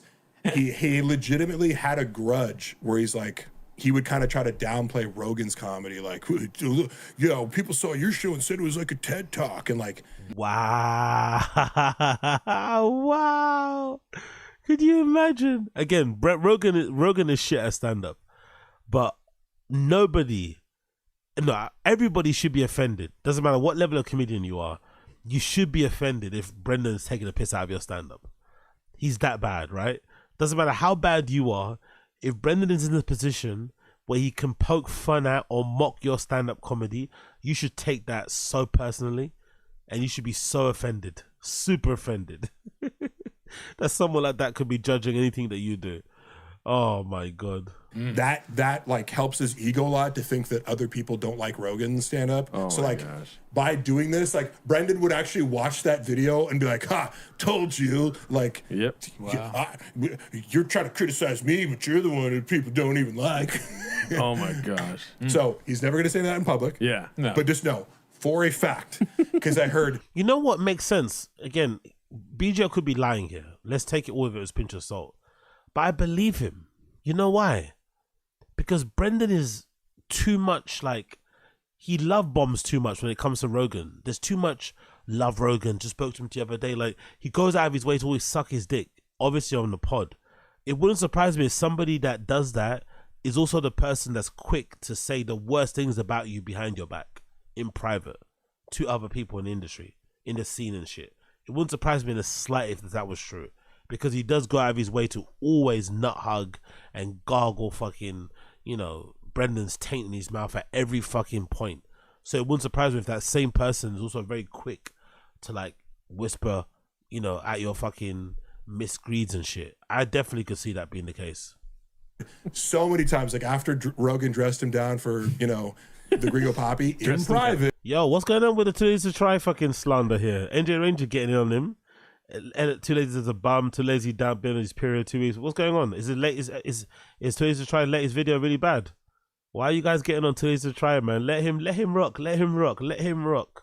Yeah. Like, I mean, it was like a parent lecturing somebody. Yeah. And it was corroborated by someone else who was in the room, that I can't say who it was. At first he lied to me about it. He was like, it was Joanna. It was not Joanna.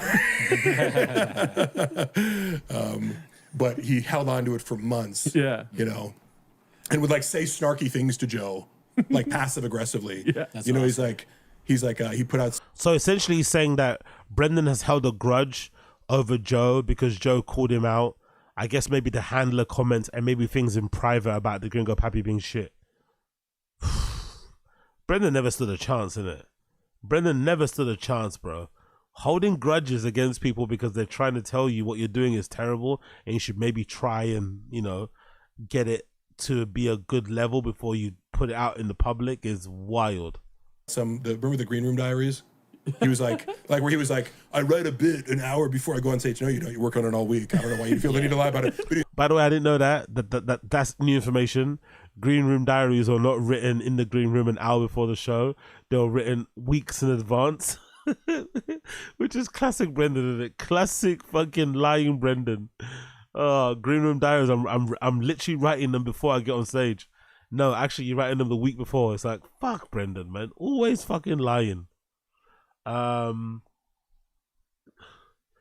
What's that, NJ Ranger? So Logan Paul went after that trans boxer, and it kind of turned.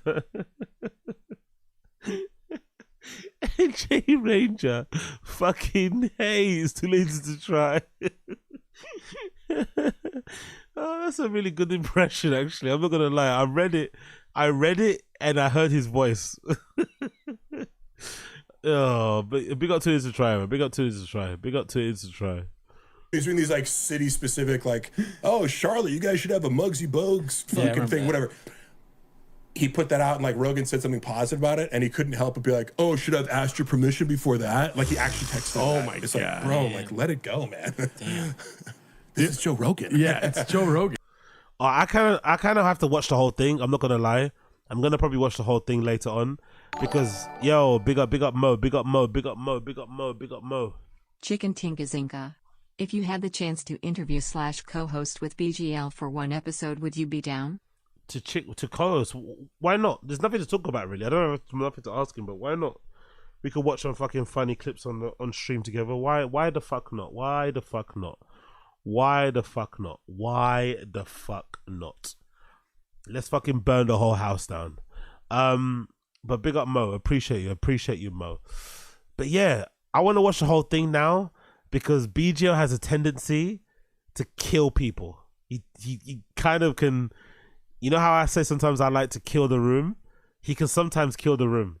So I wonder in this particular stream or this particular interview, when did it get to a point where the TMOS guys were starting to look at each other like, we're kind of tired now, we want to go to sleep. And he's just going on and on and on and on because, you know, BGL can talk for fucking ages. So I want to watch it all now and see at what point did he start to like completely batter them over the head. I'm sure there was a point in the episode. I probably have to watch the whole thing to find out, but big up those guys, man. So far, so good. So far, so good. Let's continue. I think that's it. Yeah, I think that's it for the fucking that one. Let's move on to another clip here. This clip is called Your Boy's Back. Let's see this. Your Boy's Back. Let's see Your Boy's Back. Let's see what happens here. Your Boy's Back. I have a whole bunch of people working for me at the time. I've never been the guy to give people like, oh, you can control this. Never. It's not my thing. That's why I'm at where I'm at. But somewhere along the line, I lost my way. I started delegating certain things to people. And you notice, but like 2 years ago, 3 years ago, 4 years ago, my social media was awful because it's not me. It's not me. Those days are gone. Notice, fast forward now. That's pure narcissism, isn't it? Right? That lack of accountability, lack of personal responsibility, just completely putting the blame on other people. That's like a narcissism trait 101. That's like one of the first narcissism things that you kind of learn about people that are narcissistic. Like the inability to accept any blame. Like, what? Had to take time off from stand-up. I'm doing too much. I got cut back on the shows. I was going down a bad road, man. I control it. My social media, your boys. I like how he's acting like stand-up was the reason why he was getting into trouble. Stand-up is toxic. Stand-up is bad. Stand-up is haram. Stand-up was putting me in bad places and making me do things that I was out of character for me. I was turning into a person I didn't recognize. It's like, bruh. He's back. I've been back about a year now. Everything you see now is my decision. Notice how much better it is. By the way, this is a classic episode because just keep remembering, as people always point out, this is the 1000th episode of TVAC. There's probably not a lot of podcasts that get to 1000 episodes. It's a pretty big achievement. It should be a celebration. And this is what it turned into. Only these guys could do this to themselves. Look how fucking glum and fucking Brian looks. Look how wound up Brendan is. It's your 1000th episode. You're meant to be celebrating, thanking the fans for their ongoing support, remembering the good times, talking about the future, just enjoying the moment. Nah, this guy's here just like, oh yeah. Much more positive I am. I'm a positive person. Oh, really, dude? Notice how much better it is. Oh shit, we back, baby. White boy summer is over. It's about to be a white boy fall winter. How much better it is. Your boy's back. Imagine your daughter worked her entire life to represent her country, completing the Olympics after years of blood, sweat, and tears. Her dream gets destroyed because she had to fight a dude. What the fuck are we doing? Brendan getting himself into the culture wars, bro. Fucking hilarious.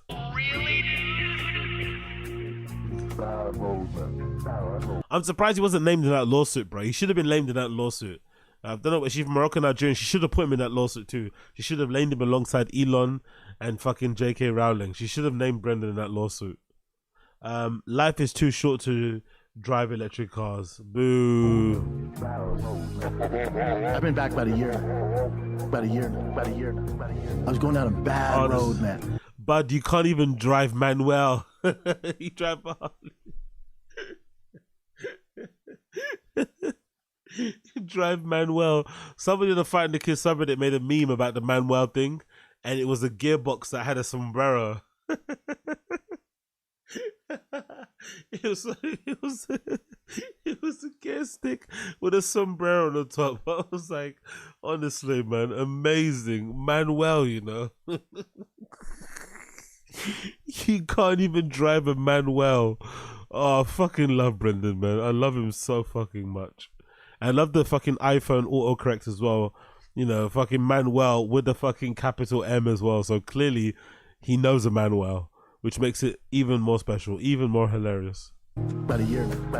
Bad road, man. About a year now. That's such a good clapback, isn't it? From fucking Strickland. We all know you learned to work on a stick on Manuel. Bro. So fucking good. Your boy's back.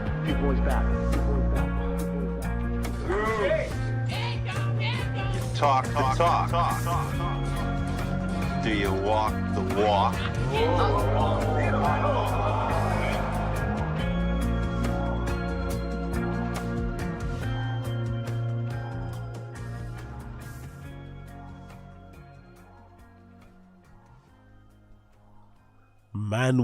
Manuel times. Manuel.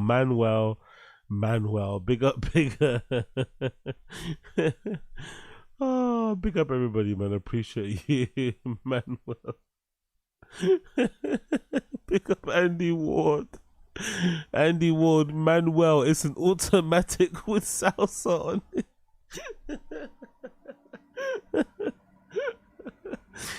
Honestly, you guys are fucking idiots, I swear to God. Manuel with salsa on it. Oh, God almighty, mate. Honestly, Manuel, you know, I fucking love Brendan. I swear to God. Only he could do that. Manuel. Oh, God almighty. Fucking beautiful. Love it. Anyway, talking about things I don't like to talk about, but we have to focus on it because it's fucking hilarious. So many things here. So big up the person that found the kid subreddit who posted this. So Brendan's wife went through something recently. I don't know what happened because, you know, she might be like, I don't know. Let's just say I don't think she graduated high school. So she posted this on the Instagram stories or an Instagram page, and I don't really understand what the caption is, what she's trying to say. But the thing that stuck out to me was there's a picture of Brendan standing in front of the truck he's giving away. So Brendan is driving this truck around on a daily basis that he's going to be giving away. Racking up miles, fucking around in it, farting in the seats, eating in there, probably fucking in there, whatever else he's doing in there, spitting everywhere, tucking his fucking nicotine pouches under the seat. And it's going to be a giveaway truck. It's a bit strange, isn't it? It's a bit odd. It's a bit weird that he's driving this giveaway truck around every day like it's his car. Technically it is his car, I get, but it's not really. You know, you're giving it away. It's a competition car in it. Why are you driving it around? By the time the person gets it, it's going to have like 100,000 miles in it or something. It's fucking crazy. Anyway, here's the caption from Brendan's wife. Like, let's try and understand what's going on here. You are my superhero today, and always I hope you talk about it. But I just know your kids and I were so proud of you and how sexy you came to my rescue at Starbucks. Today I'll forgive you leaving your shoes on the floor and leaving a mess. Bro, did this woman graduate high school? Does she have like a brain injury? Like, what the fuck is that paragraph? You are my superhero today, and always I hope you talk about it. But just know your kids and I were so proud of you and how sexy you came to my rescue. Cool eyes emoji. At Starbucks, today, I'll forgive you leaving your shoes on floor and leaving a mess. Huh? Huh? ¿Cómo? ¿Qué? What the fuck is she saying? I guess something happened, some sort of altercation, and maybe Brendan came to her sexy with the kids. Because that's a wild sentence. But just know your kids and I were so proud of you and how sexy you came. So Brendan's what? Coming on her in front of the kids. Huh? He's coming on her in front of the kids at a Starbucks. What?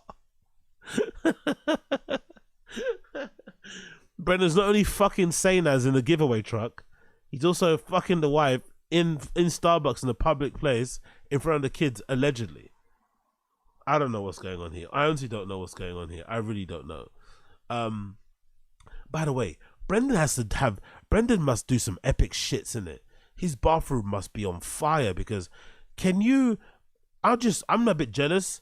I can't handle drinking a regular can of Coke these days. I'll be burping and farting all over the gaff. I can't imagine being able to down that much fizzy liquid from that big Coke cup. That big gulp cup, sorry, looks very big, right? His entire hand is covering the fucking lid and it's stretched out. So can you imagine being able to ingest that much fucking fizzy drinks? I wish I could do that. Honestly, I struggle with a regular can of Coke. And this guy is drinking that whole entire thing, plus the coffee, plus everything else. It's like, his shits must be magical. His shits must be biblical, actually. They must be fucking biblical in that fucking house. Let's continue. Next post. Okay, this must give us some detail. This is some extra detail courtesy of Brendan's wife. By the way, okay, it's a picture of a guy, I guess. Maybe the guy in the background. By the way, this was the guy trying to run away this morning until my badass husband intersected him. Yo, no wonder that she's not gonna leave Brendan. She wouldn't. Where would she go? Where would she go if she left Brendan? This woman, bro, like, intersected him. Guaranteed this guy won't be back to my Starbucks again if he's smart. Fucking hell, man. Praise to those kids. Praise to those fucking kids, man. Like, what the fuck is she even, like... By the way, this is the guy trying to run away this morning until my badass husband intersected him. I guess she means intercepted, not intersected. Guaranteed this guy won't be back to my Starbucks. So you own the Starbucks. You're the manager though. So like, what? Why wouldn't he? Huh? I don't know. This lady, man, like, honestly, her captions are a disaster. Okay, here's an update. This might give us more information. Courtesy of her Reddit, of her Instagram. Here we go. I want to end the night with saying, someone today done messed up. Laughing face emoji. He messed with the wrong girl and he learned today. The biggest flex for me was saying, oh yeah, I'm going to call my husband and you're going to regret what you just said to me in about 1.5 minutes. He took it as a joke and said, oh cool, call your little husband then. Little did he know my husband is not so little and, well, just not the guy he wants to mess with. 1.5 minutes later, Bren, screeching tires, shows up and I say... By the way, I've always said this before, Brendan is a ticking time bomb. Because of all the hate he gets, I think if somebody does push Brendan, he will turn your lights off. I think he's got that in him. He's got that rage in him from all the years of fucking getting ripped apart on YouTube, the trolling on the comments. I think if you push Brendan too much, if you go after him, especially in public, he legitimately might put you on a t-shirt. He legitimately might make your family open a fucking GoFundMe account. Be careful. This guy's he's on the edge. He's on the edge. He's looking for an excuse to go to prison, mate. He's looking for an excuse to get away from his family. He's looking for any excuse. He came screeching with the tires, shows up, and I say, okay, go ahead and say what you told me now that he's here. I've never seen someone legit shit their pants instantly with sheer terror in his eyes, knowing he had to just made the biggest mistake ever. On that note, treat everyone with respect because you never know when a Brendan Schaub can show up to rock your world. I'll be making a video to tell you guys the story because this is a worthy one. She is really, really, really stretching out this story.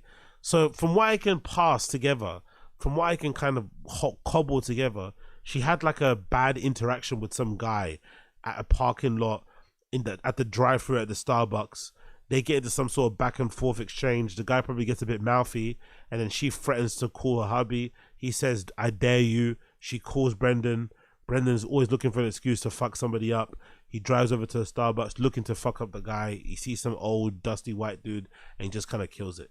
That's basically what happened. But she's really stretching this fucking story out. and the fucking grammar and the I don't know what else is going on, but that's what we got there from Brendan's wife. So maybe in the next episode of T-Fat-K, we'll find out from Brendan what happened exactly. But that's what I'm assuming happened. His wife got into an argument with some dude, and then the wife decided she needed to see her man angry. She needed to see him catch a case because that makes him look sexy or something. I'm like, bro, like, if anything, if you're the spouse of a trained fighter, you should probably be doing everything in your power not to call your partner, because you know if they did get, you know if they're in that situation, they're gonna do anything to protect you, and they're gonna maybe put their own freedom at risk as well. So you probably should be, wary to not just jump straight away to call your husband. But I guess, this woman likes a bit of excitement, so maybe she wanted to see Brendan get down, I don't know. Big up everybody in the stream chat. What are you guys saying here about this whole conversation? Because my brain is broken listening to this woman. But Space Guy, okay, Joanna, we get it. It shows how much your man loves you, aside from all the times he banged whoever, whenever. Exactly. Exactly, yeah. She really seems to like, she's getting up on it, innit? She really loves it. Like, he came screeching 1.5 minutes later. Like, my husband's not so little, he's big. It's like, she fucking loves it, innit? She fucking loves the danger. The unpredictability of it. Big up NJ Ranger. This is what I told the Mormons in the live chat that one time. If you fuck around with me, I'll turn you into a t-shirt, bro. Yeah, I love that. I'll make your mama cry. You know what I mean? All your mama crying. That's my another favorite one. Girls do this shit on purpose to spice things up, says Chris Rizzo. Yep. Stephen Castaneda in the house, Wagwan. Brendan just happened to be 5 minutes away. LOL in LA. Look at Stephen Castaneda pointing out the stuff that we shouldn't be paying attention to. But again, another glaring hole in the story. Brendan just happened to be 5 minutes away, yeah, in LA. Oh. Couples, sometimes you see yourself in your couple sometimes. But maybe that's why they're together. Because, they're both fucking liars. Maybe. That's what they see each other, They see in each other the ability to be pathological liars. They seek comfort in that. But yeah, we'll probably hear it from Brendan anyway on T-Fat-K. We'll probably hear a version of the story from Brendan on T-Fat-K. Anyway, moving on. We got this post courtesy of the Fire and Kids subreddit. This features some posts for some person who was giving Brendan, I guess, a telling off. Let's see what this person said. Mortgage Mike Rooney. Bro, please stop being such a relentless know-it-all with Brendan. I've never missed a single episode, but I can't take any more of your non-stop aggressive big brothering of Brian. Wow. Somebody sticking up for Brian. And saying Brendan to leave him alone. Leave Brian alone. It's so insulting and off-putting. I wish you would understand how you come off so you change it. How could you not miss every episode of T-Fat-K but then post this and think Brendan's gonna notice or take any like, what? Do you not know what show you watch? If you watch every episode, you should know he's not gonna take what you say seriously at all. He's gonna keep it moving. He doesn't give a fuck what you have to say. Like, no. Another person. I was like you, religiously every Monday and Wednesday, but this is exactly what made me stop listening. Now I tune in if there's a good guest, but outside of that, X. He replied, it's starting to feel like he can't stand Brian or can't stand himself. Wow, good observation. No idea what's going on, but Shorb has a lot going for him. Not sure why he can't just be cool and happy. Sucks the show went this route. Well, if you think somebody isn't acting cool and happy, Mr. Mortgage Mike Rooney, it might be because they're actually not happy. Maybe he has all the trappings of life that you would want, material items, blah, blah, blah. But maybe deep down he actually is happy, which is why he's probably taking it out on fucking Callan. I think the Callan recent hate anyway kind of heel turn. I think a lot of it has to do with stand-up in a weird way. Even though he doesn't want to do it anymore, I think the fact that Callan still does stand-up and gets booked and plugs his dates, I think kind of burns away at his soul. That's my, again, shitty theory I just conjured now, but I think that's what's kind of going on with him. And of course Brendan gets in at the bottom there and replies with laughing face emoji. These are, again, I don't think these people sound like trolls. These actually sound like sincere fans of his. And the most Brendan can do to acknowledge some of their concerns, or even to, alleviate some of their concerns, the first thing he does when he replies is put laughing face emoji. That's the guy you're dealing with. It's like, God almighty, man. This guy, the worst person. The fucking worst. The absolute fucking worst. Let's continue. Let's continue. So, let's do actually, I want to do a little bit of Chin Soo Yi, because we didn't do Chin. Let's do Chin. So Chin went on that lake trip thing that they did where they went to, where was it? They went to Alaska, sorry. They went to Alaska for a sponsor that they have, and they went to go do some fishing and shit. And I think this features a lot of Brendan and Brian. So let's see this Chin vlog, because I haven't actually got a chance to watch it yet. So we'll watch it together now. It is called Biggest Fish of Our Lives, Alaska Vlog, Bucket List Complete. Let's see this bucket list trip. This might be brutal because you know how Chin fucking vlogs are, but let's try and enjoy it as best as we can, okay? Cool. Let's do some Chin. Let's do some Chin. What's up? How long were you going for? I would say like 7 minutes. Brendan asking how long it took to reel in my 44 LB Halberd. Yeah, when you can barely do it again. Oh, it broke. Keep reeling, keep reeling, keep reeling.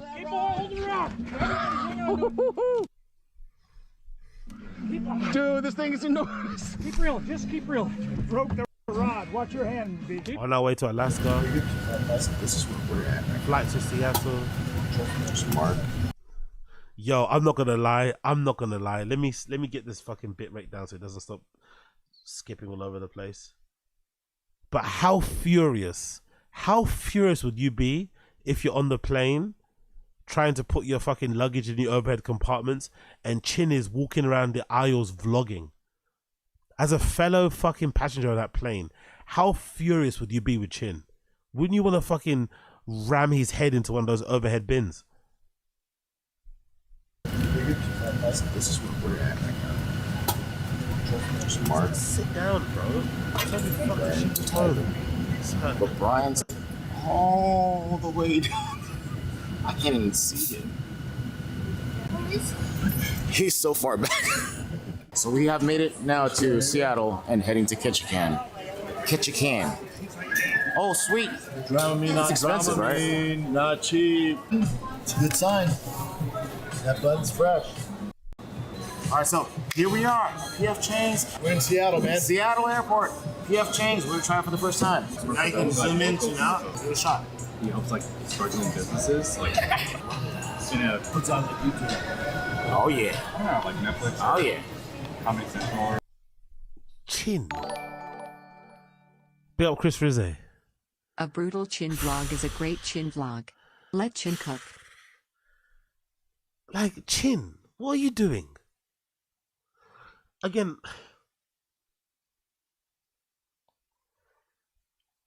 is it weird to be like filming people's kids like this? I know Brendan puts his kids all over social media. He doesn't really protect their privacy. He's a bit loosey-goosey with them. But isn't it a bit weird to record other people's kids like this? Just a tiny bit. Like, I don't know. This guy is so odd. All right, the focus is back on.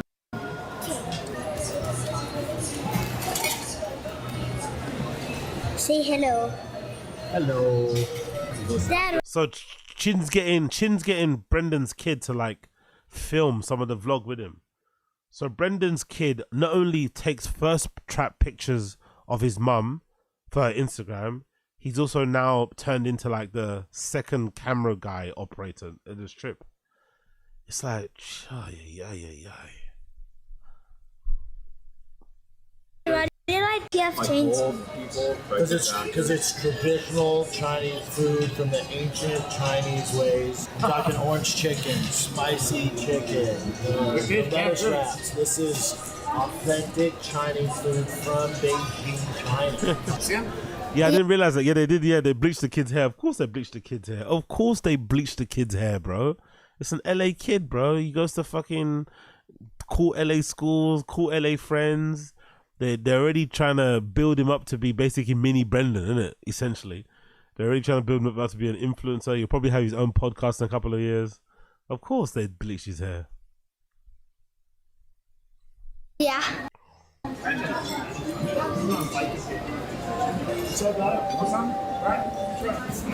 This is at the level of flying is, but rollerblading doesn't make any money, so we have to make a living. JC's good. It's a freak athlete. He looks like he's a freak.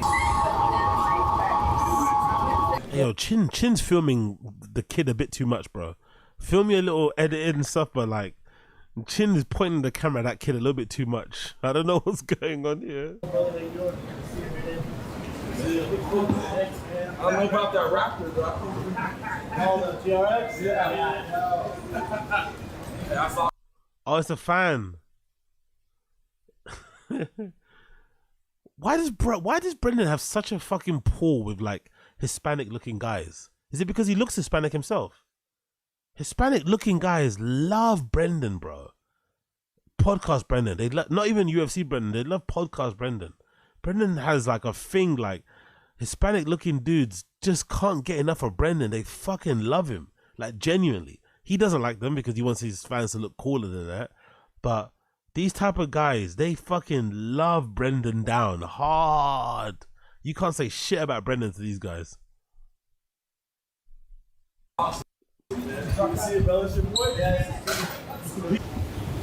Spotting the kid. He's a proper fan, bless him. He's spotting Tiger. Oh shit, that's Tiger. I heard about him. Oh man, that's fucking pathetic. But I kind of don't mind the fan love, man. I don't have anything bad to say about the fans. The fans like him for what it is, but Brendan clearly doesn't.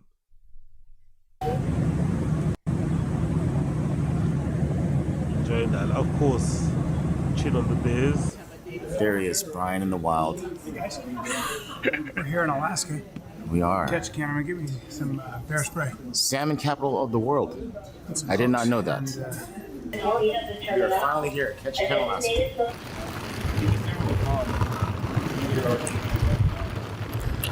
It's gonna be so cool. This is like my favorite part, but also the sketchy part. If we're gonna die, It'd be, yeah. Oh my God, rescue ranger plane. See you guys at the lodge. Now you're my hero. They left me. They all left me. Very unique. It's super unique. They had the big plane. I'm guessing ours is gonna be small, yeah? Hey, little baddie there, little baddie. I find it funny that he did get left alone. I think logistics, I don't know why, maybe the weight of the plane, but I find it funny that they picked him to go by himself. It's like, no, he's a weirdo. He can go on his own. Of course. Or you might be going on a big one too. A big one. We usually just have more people going off the airport. Uh-huh. But today, not as good. All right, well, I feel special then. Yeah. How's it going, man? Good. I end up taking the boat to another dock. Thank you. All right, let's see what happens after this point.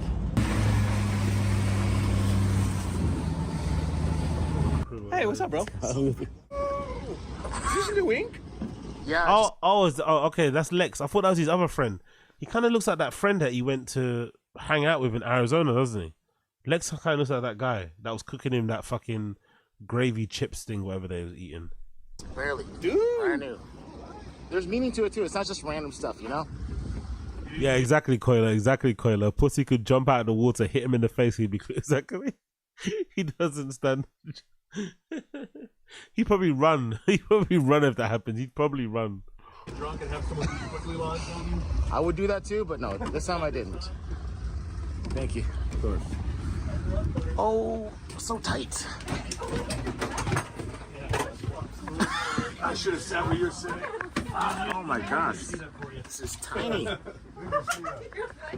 Alright, looks like y'all found some seats. Those seat belts Hey, out. yo, big up Josie in the chat. What's going on, my love? What's happening, Josie? Hope you're well. Hope you're good. Hope the fam's good. What's good? What's good? What's good? Be fast in the whole flight. There's some headsets beside your head on the wall. Can I sit down? Yeah, I've just got it. Well, you actually can. Yeah. Alright, perfect. We will, my knees will not work here. There's no microphones on your headsets. That's by design. I don't blame you. Hey, this is our first trip to Alaska. Our first trip to Alaska. With It Lex. looks like a lollipop. Yeah, man. Yo, this sponsor put in some money. I don't know if this is what they usually do when they pick you up at Alaska, take you to the fucking hotels and shit. But this sponsor has got some money, bro. They rolled out the red carpet for these motherfuckers, isn't it? plane straight to the fucking island, I guess, was where they were meant to be at. Pretty sick.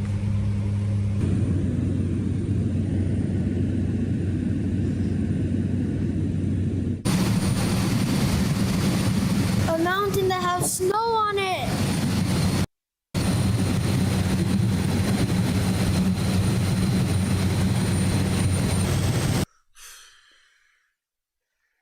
I don't know, man. I don't know, man. I don't know. Why has Chin got this kid all up in his fucking vlog, man? Why has Chin got his another man's kid all up on his vlog? Why? Why? Why? Very sus. Very, very sus.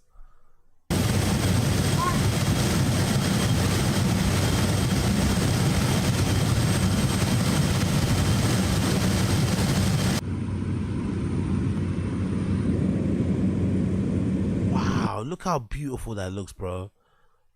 They couldn't wait to get back home, but this looks so fucking beautiful. This looks so fucking scenic.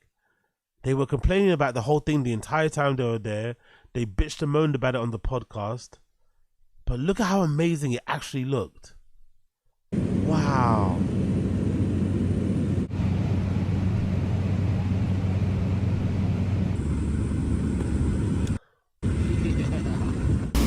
So beautiful, baby. Man, it's so beautiful.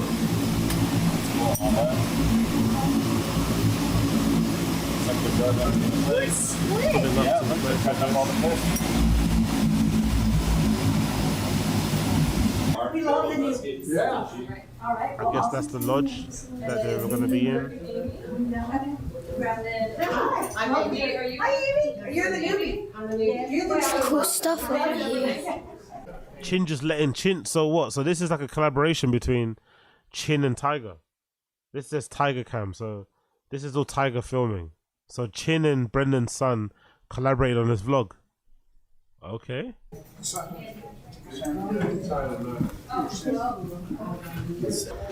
I travel so much anyway. We're here at Alaska. It's me, Tiger.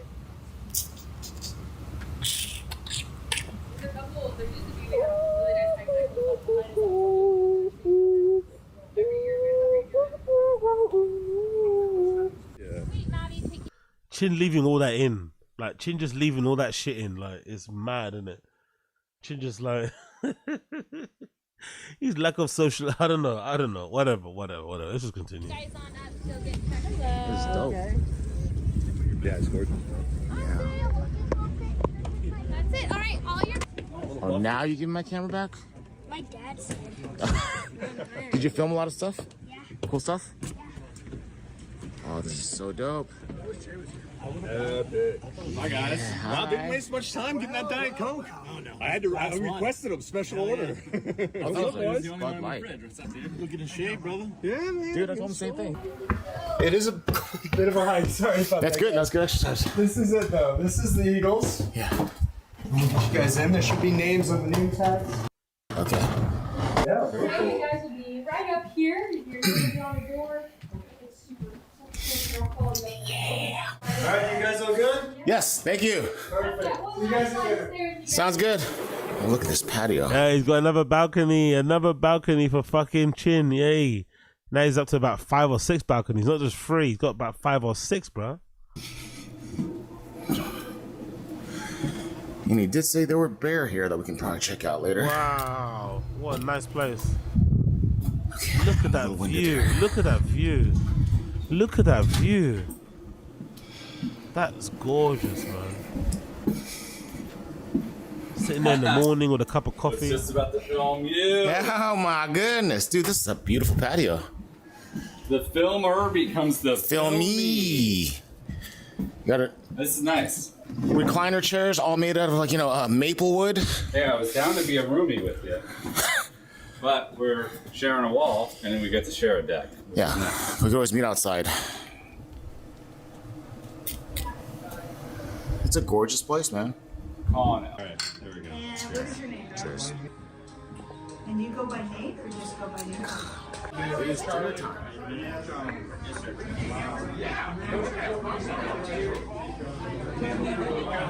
First time drinking a beer at this table. So it looks like it's a big trip anyway. People in there. How could they complain about this? Honestly, this actually looks like fun. They got to get away from LA.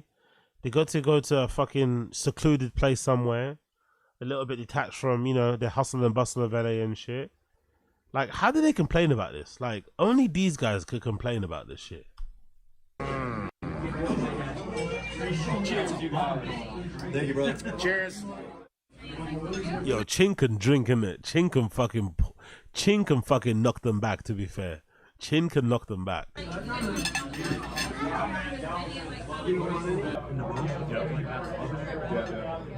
Terrible angle, by the way. Like, what is he? What the fuck is he? Is that, by the way, is that a new tattoo? Is that a new tattoo, by the way? Is that new? People that look at Chin's tats, is that new? This thing he's got in his hand. Because I don't remember it from last time.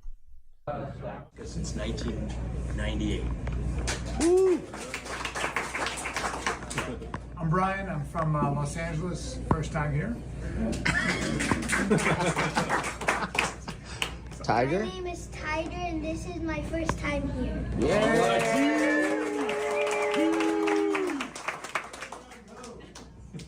My name's Brendan Schaub, and first time here in Alaska. Of course he said his full name. Of course he said his full name. You might remember me from a podcast called T-Fat-K. I'm friends with Rogan. Of course Brendan said his full name. Of course he did. Of course he said his full name. My name's Brendan Shaw. Oh, he's so honestly, Brendan is the best, man. I will never get tired of watching this guy. He's fucking redacted, innit? Nah, they gotta know who the fuck I am. They gotta know I'm a fucking pig.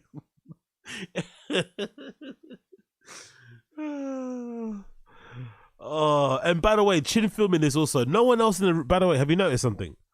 No one else in the room.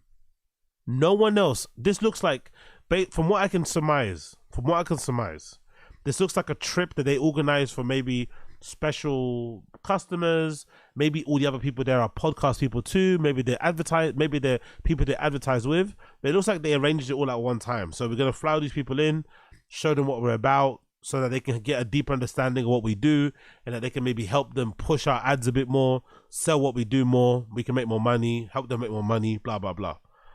But no one else in that room is filming, from what I can tell.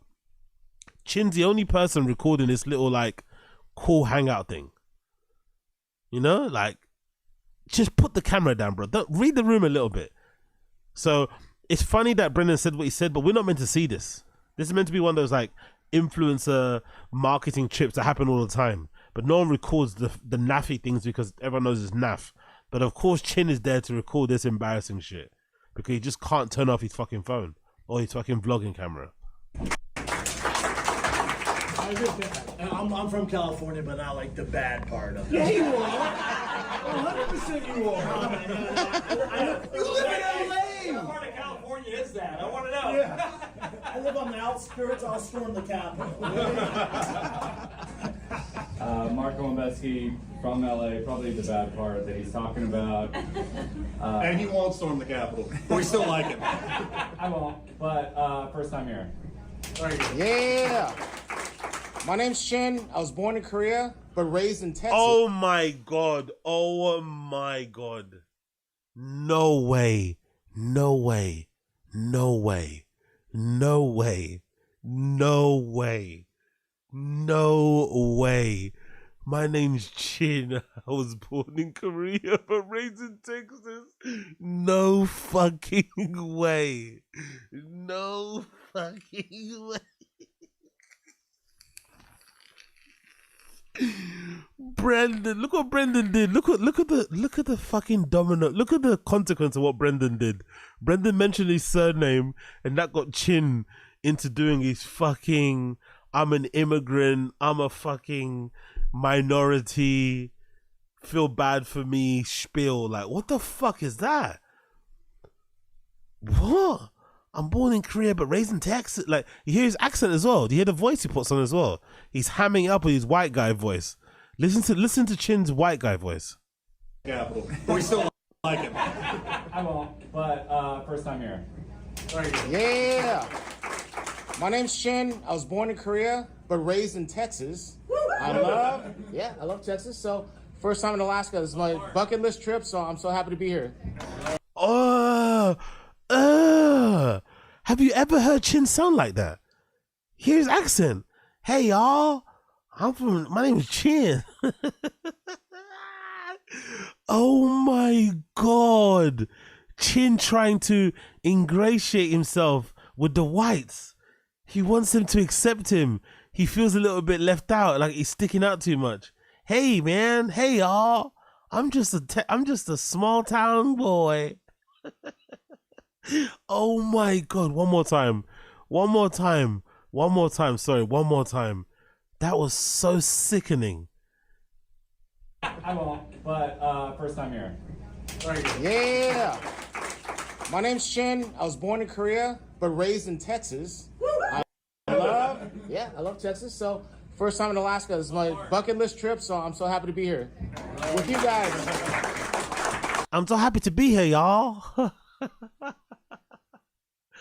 Honestly, Chin is shameless, man. Chin is disgusting. Chin is so cringe. I'm born in Korea, but raised in Texas. Like, what?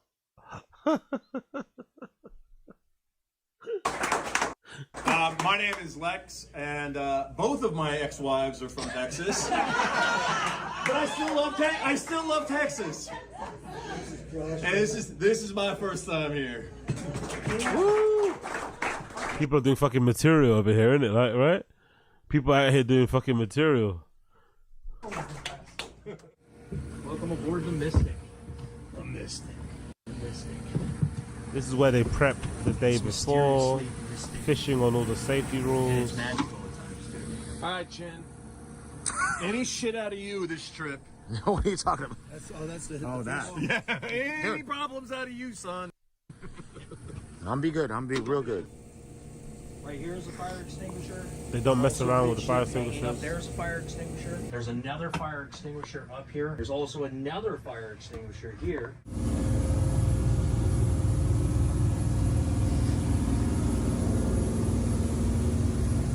Yo, Chris Rizze, brilliantly perceptive, my friend. Lex is a classic con artist, very personable.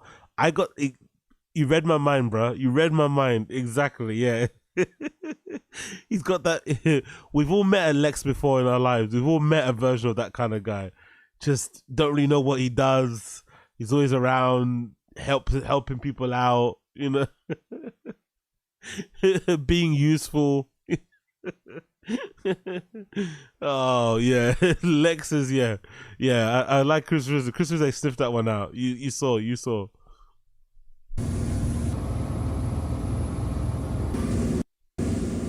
This is our awesome deckhand using a huge sardines for We have bait. arrived. I think we have arrived. I'm not sure, but we stopped. We're somewhere. Somewhere in the ocean In Alaska. When you set the hook on this one, you'll send it to the move. First drop in Alaska. You might actually get lucky with fishing, probably. This We time. got a rockfish most likely. Saddle. Of course, Chin's wearing fingerless gloves. Of course. Dude, oh, there we go. How old it? Oh. Flounder. Oh, sorry. Forgot about that. Wow. All the teaching you gave us. Fuck yeah. Flounder. That's a big flounder.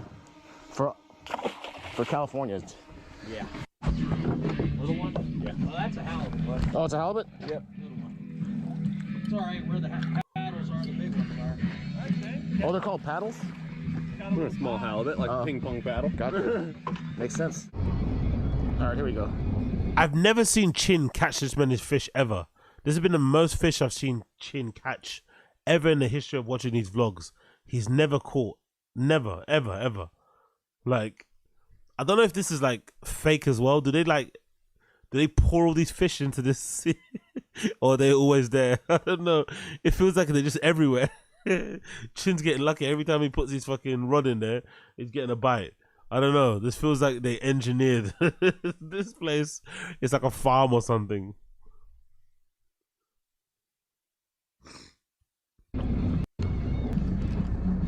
That's America. Let's on the halibut. T-time. T, you caught a halibut. Good job, T. Whoa, dang, T. Huh? It's a big one. You should take a picture if they release it. Yeah. You want to keep this one?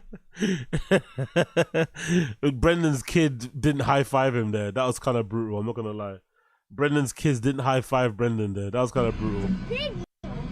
You should take a picture. One more time. Brendan got left hanging there. His kid left him hanging. Brendan's kid left him hanging. Look at this. One more time. Look at that. There you go. Look.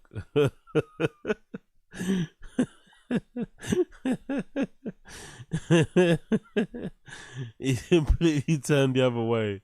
Unfortunately. No high five for Brendan. You should take a picture if they release it. Yeah. You want to keep this one? Yeah. You do? You want to thump this one? You sure? Oh yeah, hell yeah. All right, let's thump it. We'll keep this one. They're gonna keep it anyway, so you can take a picture after. That's all right. Yeah. That's huge in my world. You want to thump them? You've been preparing your whole life for this, T. Hold on. Let me let some line up. Go ahead. Right in the head. Okay. Fucking hell.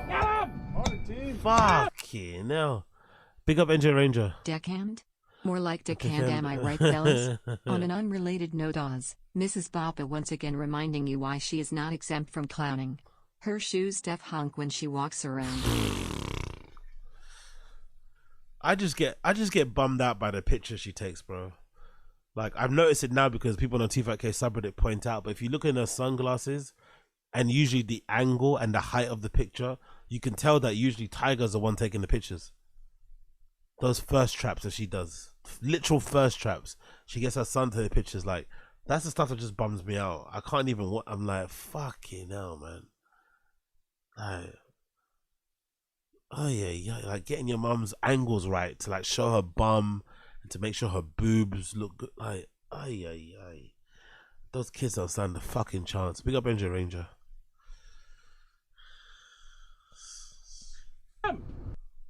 All right, he's done. Stop reeling.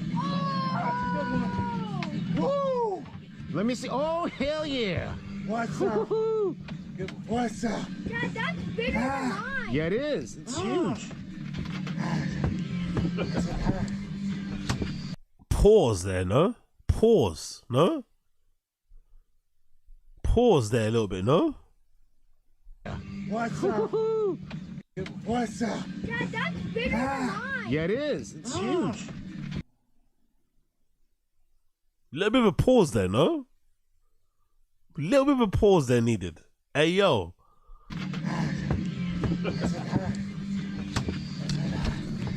Hold that for me. Yeah, big up Super Jello. I noticed that too. Yeah, why is he? Yeah. Big up Super Jello. Why is Chin filming the floor like an undercover? I noticed that too. It's almost like he's trying to not to film their faces. Like, what's going? Is maybe because the deckhand doesn't want to be on camera. Maybe the deckhand doesn't want to be on camera, so he's like, maybe, I don't know, but, or maybe, yeah, maybe he's winded. I don't know. But what is this angle? Maybe the deckhand doesn't. He's trying to like get around it. He could just turn off his camera and just stop filming altogether, but you know, he wants to get his some footage in there. But yeah, it's a weird angle, isn't it? I don't know what's going on. Something happened. You got told off for sure. Hold that for me.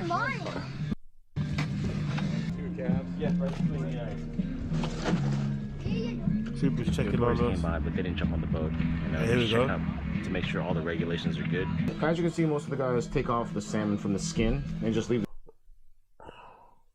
By the way, to make sure all the fucking hell, Brendan has a really flat ass, isn't it? The lack of popping that, look at that, there's nothing there. Brendan's got that one big back thing, isn't it? That Taylor Swift shit, bro.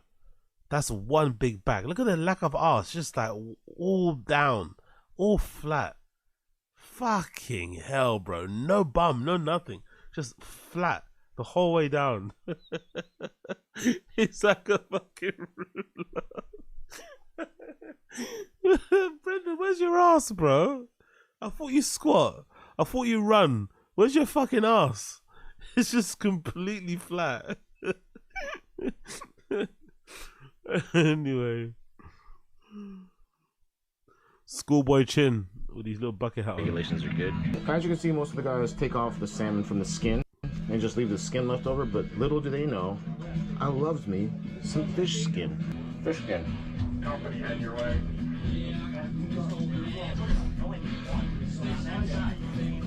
Take off the fucking gloves, you fucking fish. I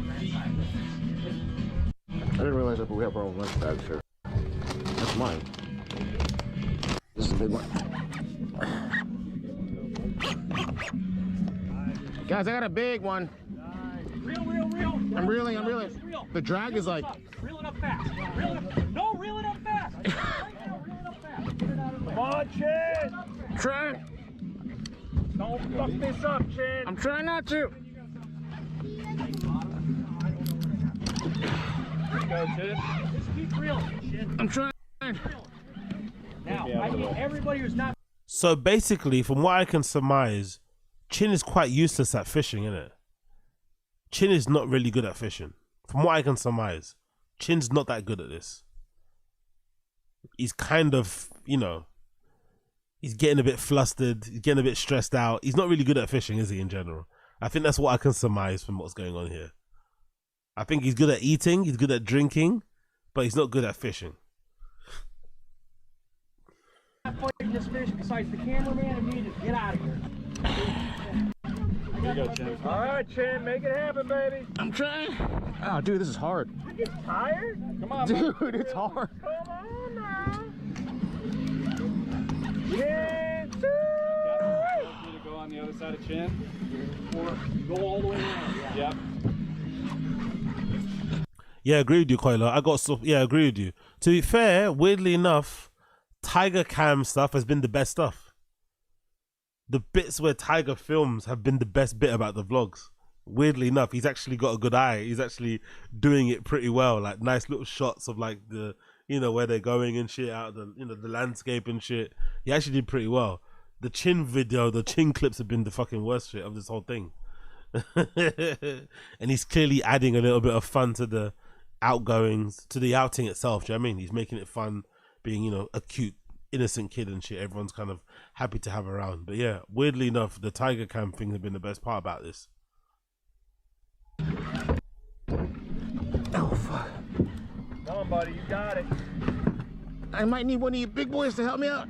No, suck it up. This is your fish. You gotta land it. It's insane how much energy it takes out of you. Yo, he's really fucking struggling here, isn't it? The Chin Doctor's here. Patience.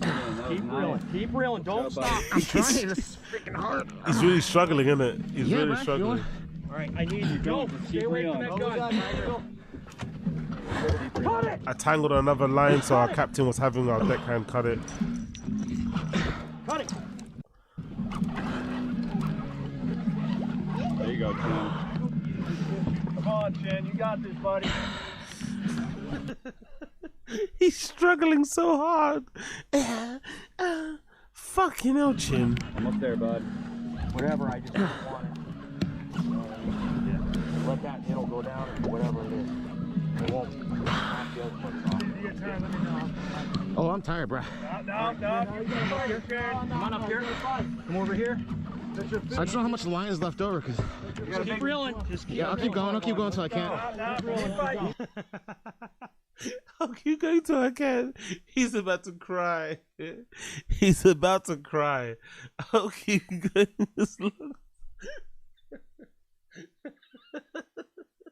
He wants to throw that rod. He wants to throw that rod on the floor so badly and just storm off. He wants to throw that. He's so fucking he's so pissed off. He wants to throw that rod on the floor so badly. He would wants to throw that rod on the floor so badly. He's so over this. I'll keep fine till I can't. Hand me that free pen right there. Don't let Callan come in for the glory. We got a big fish. When I gas it. Really big. Jesus Christ, the noise he's making. Hold on. Let me see if I got, because this video keeps lagging and stopping. Let's see if I actually downloaded it. I think I might have downloaded it so I could just watch this offline because I need to see this properly. He is breathing so hard. Like, god damn it, chill out, bro. There we go. Okay, cool. I do have it downloaded. Let's actually play on VLC because this fucking is fucking stopping starting too much. Let's play this properly. I want to see this in all its glory. I'm sorry. Let's start this. Let's do this because the sounds he's making. What's up? Like he's really fucking going through it. Let's get this up on the screen. Bear with me 1 second here before I get on the screen, my guys. There we go. There it is. Get it on the screen. Let's make the fucking thing a little bit bigger. Let's do it like that, right? That's good, right? And was it 16? I think it was about 16 minutes in. I think about here. There we go. Yo, he's breathing really heavy. He's struggling hard. Gotta land it.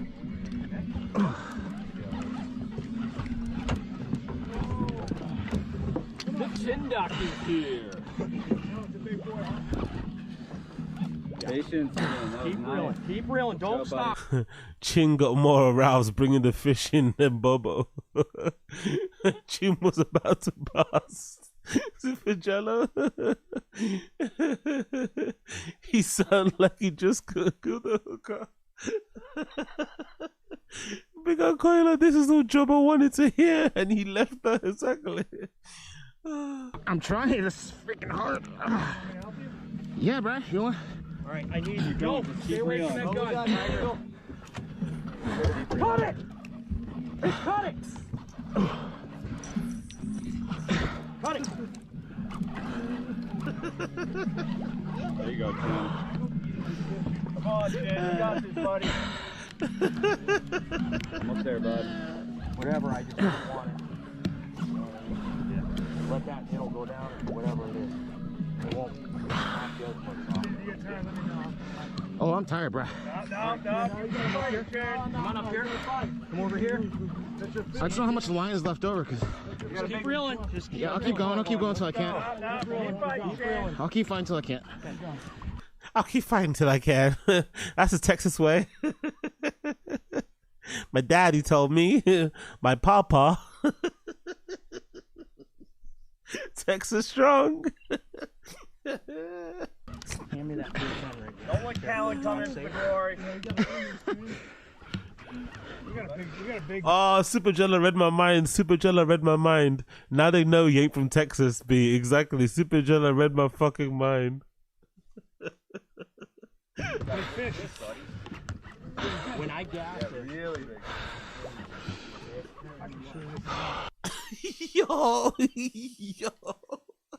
Yo, the breathing, yo. He is fucking the fuck up. He is fucking the fuck out of that fucking rod. He really is giving that rod the business, bro. Like, brother, man, composure. Like, is it really that hard? Like, what's happening to Chin? Come on, Chin, you got this. I need you to stand up here. Yep. Okay. Come on, Chin. I was just trying to see some color. Just keep reeling. What? I'm just trying to see if she's coming. No wonder Jobbo left. Are you coming yet? Have you finished? I'm so tired. Chin's definitely the type. Are you done? I'm just trying to see if she's coming. Yo. One more. Stand up here. Yep.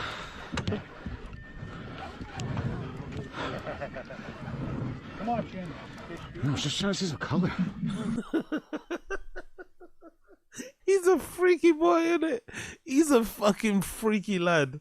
He's a freaky boy. Just keep reeling, Chin. Keep reeling. Keep going, you got it. Keep reeling. There he is. There he is. Hold on. Finally. It's catfish. You want him? Yeah. Oh, it's a big fish. Oh, okay. Fair enough. It's a big fish. It's a fucking big fish. It's a fucking huge one. Fair enough to Chin. Fair enough to Chin. There he is. It's massive. It's catfish. You want him? Yeah, it's fucking massive, bro. You can kind of see it in the corner. Can you see it there? It's huge. Look at that. It's fucking huge. That's a big boy. Yeah. Woo! All right. Yeah. Okay.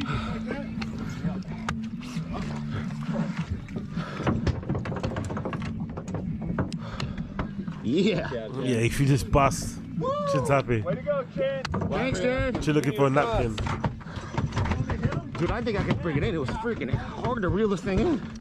Go ahead. Pop him. Ready? Is that it? Wow, it's huge. Wow. That's huge, though. That's fucking massive. Come on now. Well, talk about son. Damn. A lot of good meat That looks there, bro. crazy. Literally a few minutes later. Back out of it. Oh my god. All right, Brendan, jump in.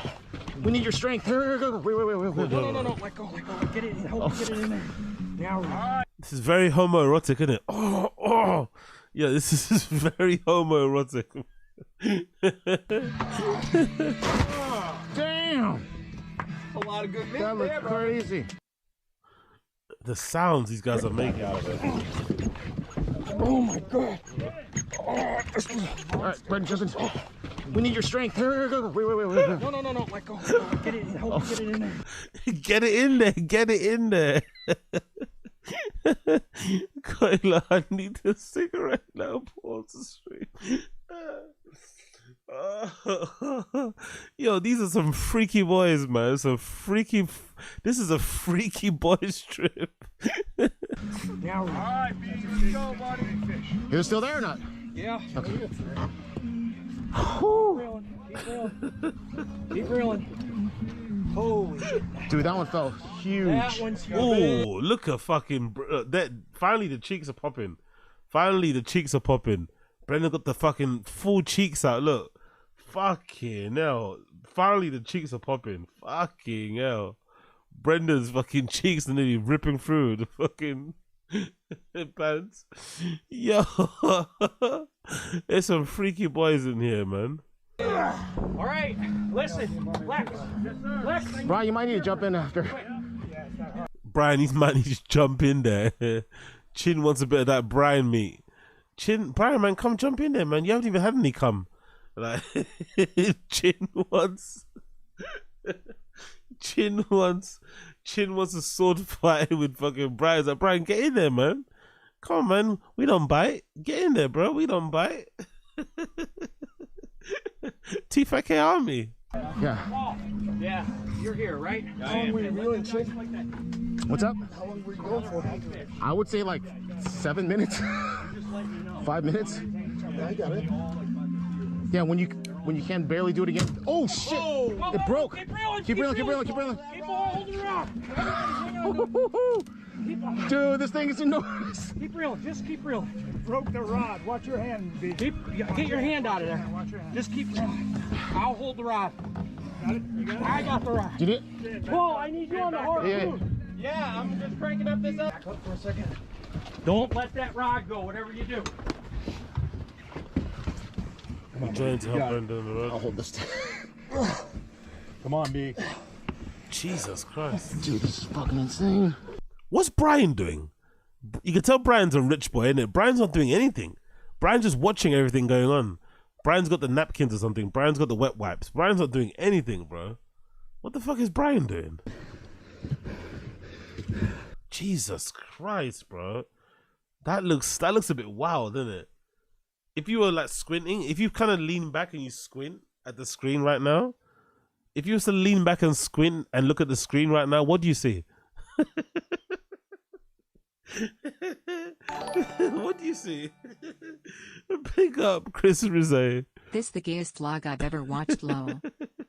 Exactly.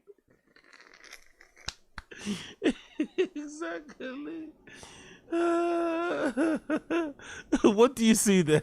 What do you see when you scroll, when you lean back?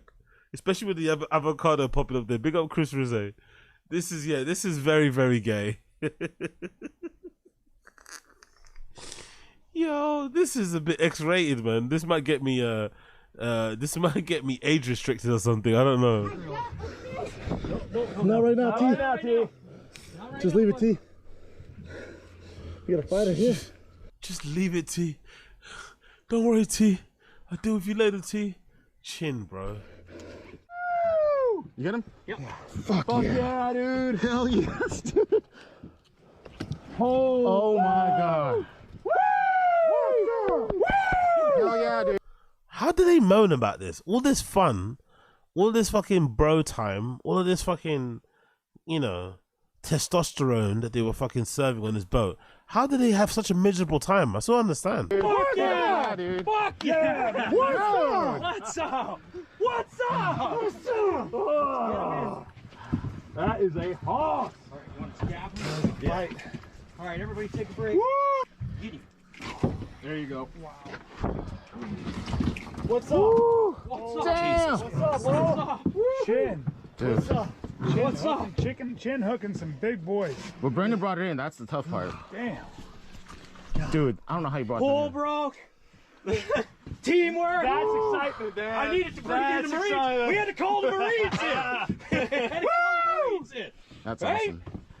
Man, had to call the Marines in. That's the size of you, Tiger. Well, Almost. That pole broke, huh? that's all you. That's cool. I think it's Tiger. Oh, that's a nice size. I had Tiger. Yeah, Tiger too. All day, T. There it is again, T. Down. Yeah, that's like the other one. We're just gonna Alright, shake so yeah. this guy off and then We got our limit, so we're good to go. We got our limit. So. Been riding for about what? 15 minutes? 20 minutes? Yeah, about 20 minutes so far. We saw whales breaching, saw whales roll up and blow. So incredible, man. Alaska. Please. It's fucking beautiful though, let's be fair. Alaska's fucking gorgeous. Alaska's fucking gorgeous. Like, wow, man. Fucking hell. Come by. It's amazing. Now in a different area, and we are salmon fishing. And by the way, I'm gonna fall off this boat. All right, let's let this down. And apparently for this type of Chin is loving those gloves, isn't it? Chin is loving the fuck out of those gloves. He's loving those fucking gloves. He's not taking them off at all. Even when he's eating, you know what I mean? He's not taking those gloves off at all. He's in love with those fingerless gloves. He feels like a real man. fishing, you need to jig it up, reel it up constantly until it's all the way up. Jesus, bro. Eating fucking shit with those gloves on, bro. Take off the gloves. Wash your hands, bro. I took off the top bread because I'm very carb conscious. This guy is such a weirdo, isn't it? This obsession with carbs, but then he drinks like a fucking sailor, and then he eats fucking crisps and shit. It's like, what?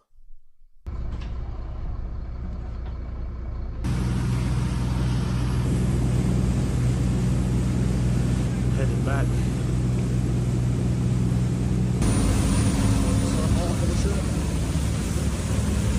Wow.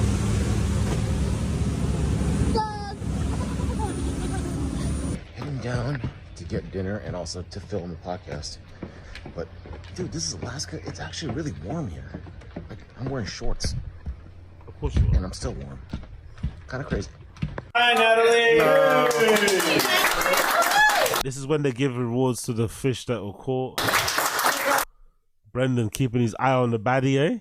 Brendan keeping his eye on the young blonde baddie. Weighing master, who's here down here every day making sure the fish weights are absolutely Correct. Oh, here's $20, Stanley, for tomorrow. That's money for you. Well, there's a lot of people who want to talk to you after this presentation. Take the highest bid. Yeah, my fish is Oh, sorry, it's really loud. My bad, my bad. Let me lower the sound a bit. If it's too loud, I'm sorry. Apologies. Maybe it's on my end. Let me lower the sound a bit. Let's put it to about 60. The largest fish of the day today, a 9.2-pound chunk salmon, Dave Riggin. A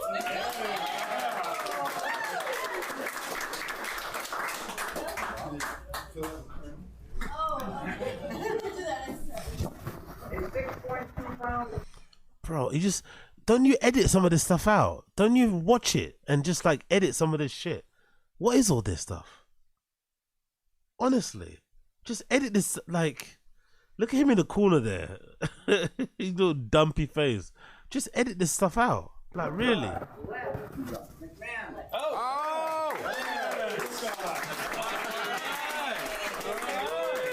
like it. Oh, I got me a mug. A 26.0-pound halibut, David Glass.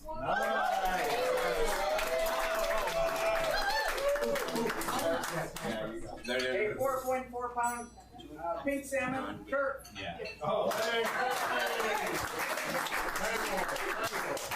Not many awards for Thick Boy, innit? Not many awards for Thick Boy. A 10.9-pound king salmon, Paul Brown.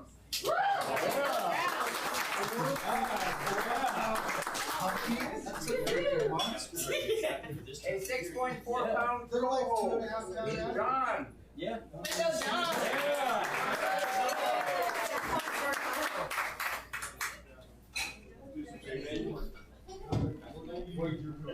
We have 2 Gallup Awards tonight, which you will earn a wonderful hat.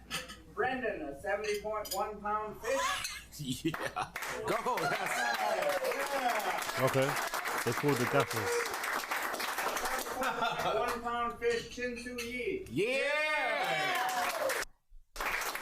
Thank you. Now tomorrow we'll have the same award, so it's fishing time. Tiger has probably the best tasting stuff here. And Caesar salad. The rest of us have, this is Dungeness crab, shrimp, some corn, and some taters.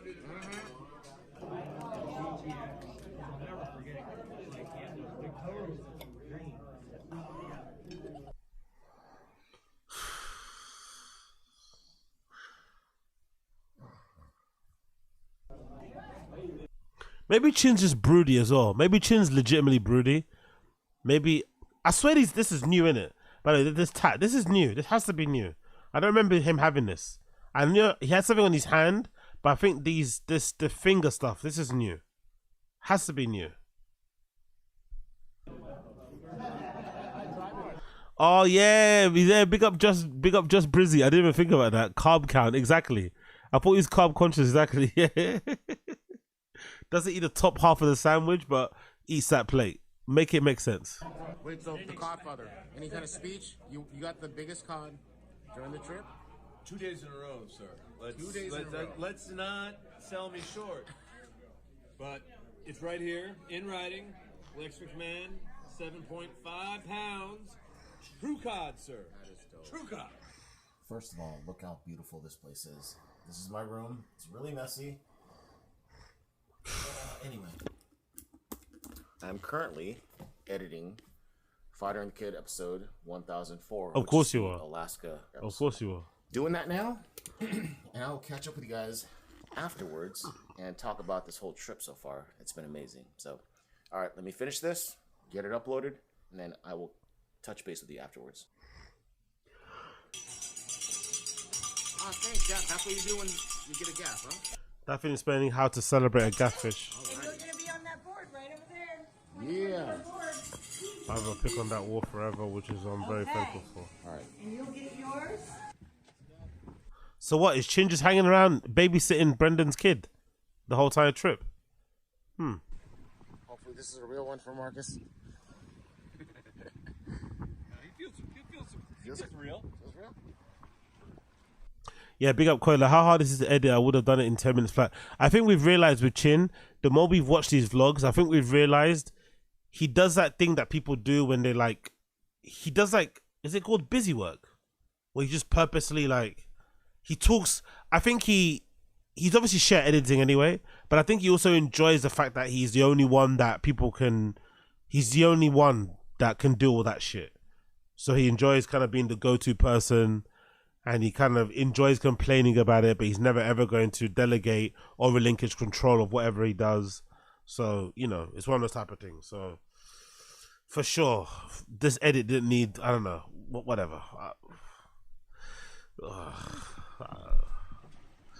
He's a weirdo. Hey, you know what? It's a fish. Good job, Marcus. So, it's a fish, man. Hey, dude, fucking hanging. Yep. What did Brian say? Be up, Keith T. Do we think Chin pays on way? I hope he didn't, brother. I hope he didn't. This is a trip paid by the lodge, the people that own the place over there in Alaska. They paid for everybody. I hope they didn't, because he doesn't really get to go out on work trips. They don't really invite them out anymore. So I think it's a good thing. I think that lodge paid for it all. They should have paid for it anyway. You'd hope so. You'd hope so. But wouldn't surprise me if it was the other way around as well. You know. Go time. We need what? Fresh fish. We are in Alaska right now, and I'm here with Daphne. Hey, Chin, how are you? The sweetest bartender. Quayla was right. It could slap him in the face and he'd have no idea what to do. Oh, Ginger's, yeah, he's fucking hopeless, isn't it?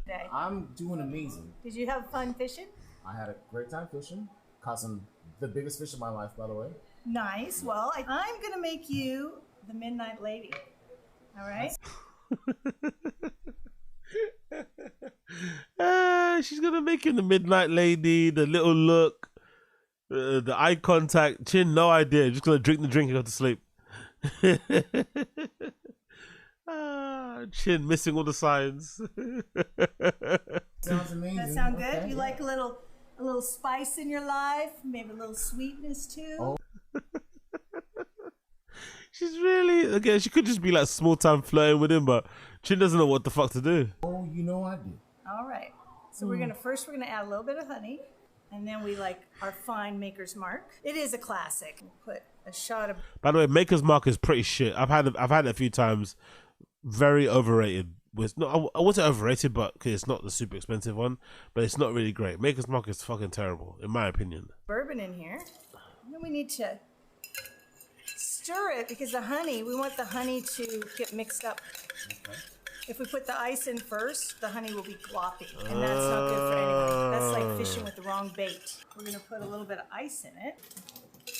And the ice is made from the rain, grapefruit juice, and this is ruby red. And then last but not least, this is the secret ingredient that you and I came up with to create the Midnight Lady. A little cayenne pepper, Jesus. Spice it up. We're gonna do 3 shots of that. Yeah. All right, and we're gonna take our shaker cup, Sportsman's Cove Lodge, and shake it till we make it. That looks good, though, to be fair. I'm not gonna There lie. we go. That looks fucking good. That you can see the cayenne pepper in there. Here is the Midnight Lady. To you, Chin, for catching the big fish and for helping me make this craft cocktail Thank you up. so much, Steph. You're the best. Cheers. Fuck, get behind the fucking bar and tongue her down, mate. Tongue her down, brother. Come on, bro. Chin out here just filming with the camera, man. Get down there. Do you know what I mean? Just cover her face with your fucking tongue. Come on, Chin. Daphne's fucking throwing that fucking thing at you. She's throwing it at you. Cheers. I'm telling you that the cayenne is just like, it makes it so much better. This is an amazing drink. Thank you very much. Thank you for getting it on film. Jesus Christ. Yo, Daphne, bro. She's laying it on thick, innit? Thank you for getting it on film. Yo. Chin cut straight away. Maybe he did fuck. Who knows? Yo, she is really sending very not so subtle signs. She wants some fun, innit? Thank you for getting it on film. Daphne, relax, Daphne. Wow. I'm telling you that the cayenne is just like, it makes it so much better. This is an amazing drink. Oh, big up Josie. In Alaska, she can have her pick of the litter. So many dudes, not enough ladies. Don't go for gin. Thank you very much. Thank you for getting it on film. Daphne wants the egg roll. Yeah, exactly. Daphne scared away the fucking hose with the. Oh, Daphne requested I sing a song, so I played "Fishing in the Dark." Yeah, you're definitely fishing in the dark, bro. You're definitely fishing in the fucking dark. By Nitty Gritty Dirt Band. Of course he did.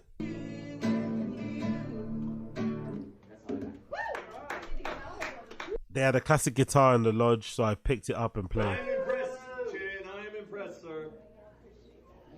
Oh, did he give her a hug? Was that Daphne came in for a hug there? Mark filmed it and sent me the footage. Was that a hug I saw there?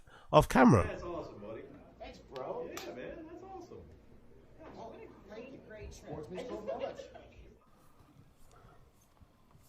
It is gorgeous. Does he purposely wear his shorts that high up so you can see his tattoos and shit? That's awesome, buddy. Thanks, bro. Do you think he does it on purpose? Do you think he like pulls his shorts up? Do you think Chin purposely pulls his shorts up so he can get as much fucking... so he can expose as much of his leg tattoos as possible? Oh, yeah, man. That's awesome. I've got a feeling he does, isn't it? He probably hikes his shorts. Because I don't mind a short, but I feel like he pulls them a little bit, you know? Or at least rolls them at the top. Yeah, exactly. So does he. Absolutely. That's why he rolls his. Yeah, he does. Yeah, he rolls his sleeves up, rolls his shorts. Like you gotta fucking need to see this shit. It is gorgeous.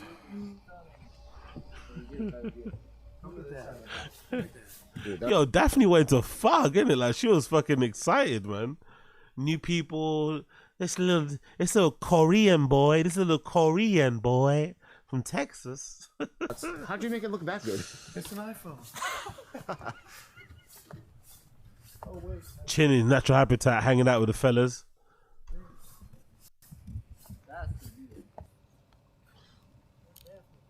The camera can have beautiful places. Yeah, it does look really beautiful though, I'm not gonna lie. It looks fucking gorgeous. It's like we're standing in a painting. Yep, in real life. You gotta get the water.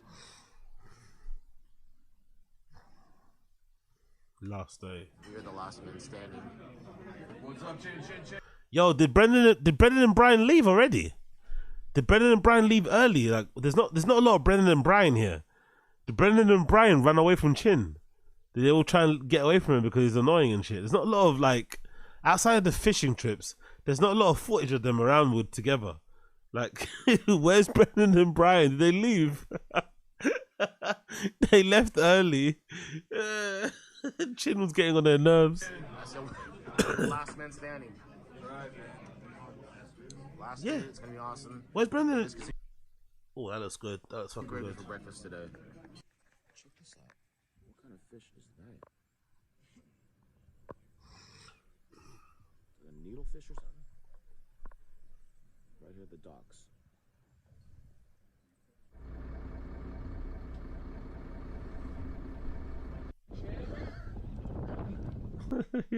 Big up Koila, Koreans remind her of the war and makes her Randy. Oh, bro. The end of the vlog is a bit sad. No Brendan and Brian, they literally left him alone. They couldn't handle it anymore. It's like he's just driving them crazy. They're like, fuck this. I'm going home. Now he's just fishing by himself. I got you this time, Lex. I'm the codfather today. Cod? Yeah.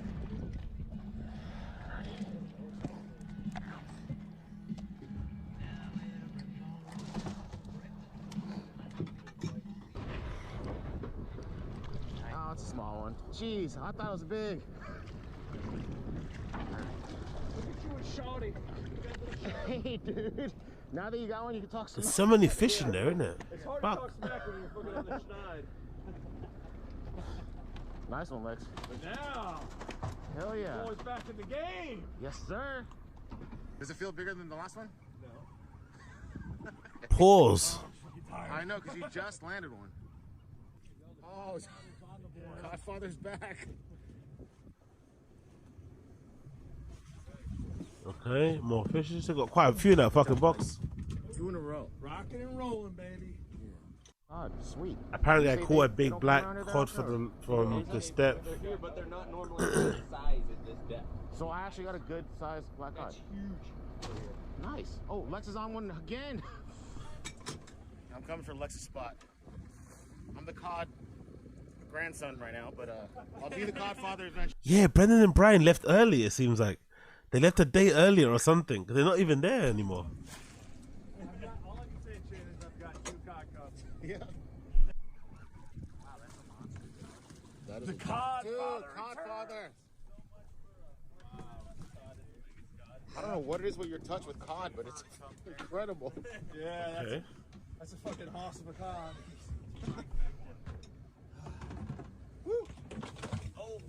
That thing, it always does it. Jesus All right, let's Christ. keep it. Yeah, actually, it's Mark's. Let's keep it. Yeah. That's our 3rd one. My first ever salmon. This first salmon I've ever caught. That's my first ever salmon. Yeah. Never caught a salmon in my life. So many firsts here, so thank you so much. Uh huh. That's crazy. Jesus Christ. All right, Chin, are you ready?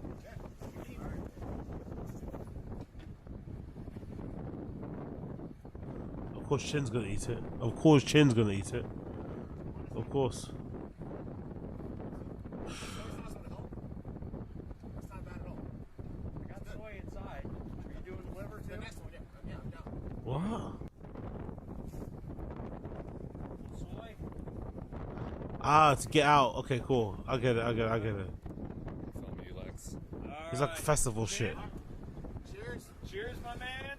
Little Alaskan salmon liver, baby. How was it, Lex? Honestly, That's good. that is good. Yeah, that was actually really good. That's damn good. Swear to God. No jokes. What did it taste like? I mean, it tasted. Entertaining content, riveting content, captivating content by Jada Cheeves or whatever fucking his sister's name is. Brilliant content. Yeah. It tasted a lot like soy. Kind of like soy. A little cheat code. Yeah, but it had like the texture was actually good. It was almost like a nice foie gras. I don't capture it on video, but Mark caught it very hard to catch king salmon, and Lex caught me passing out. Too much drink, probably. Look, that's the crew. No Brendan and Brian. That's the crew. No Brendan or Brian. Brendan and Brian just ducked. They couldn't handle it anymore. It was too boring. Not enough baddies. Not enough chaos. And fast moving around. Look at them. They're not even there. All right, we're about to bounce. Marcus, Lex. Alaska was awesome. Was it not? Got my boys. One of the best It was trips ever. epic. Yeah. Loved it. And check out, we have our boxes here. Mine's here, Lex is there, and there's Mark's. Damn, 40 pounds each. Wow. Of delicious Wow. ocean Alaskan fish. Okay. That chin vlog was fucking something else. Wow.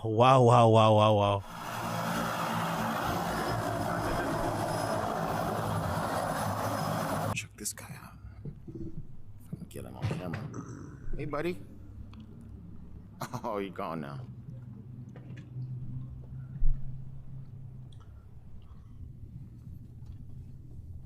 Driving back. Yeah, hotel.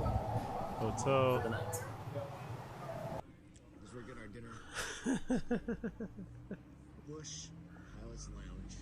Check out this area. Pretty dope. Yeah, it's a really nice place to be fair. I get why people live there. It looks fucking beautiful. Very peaceful, very quiet. Smallish scales so you can meet everybody. I quite like that as well in smaller towns.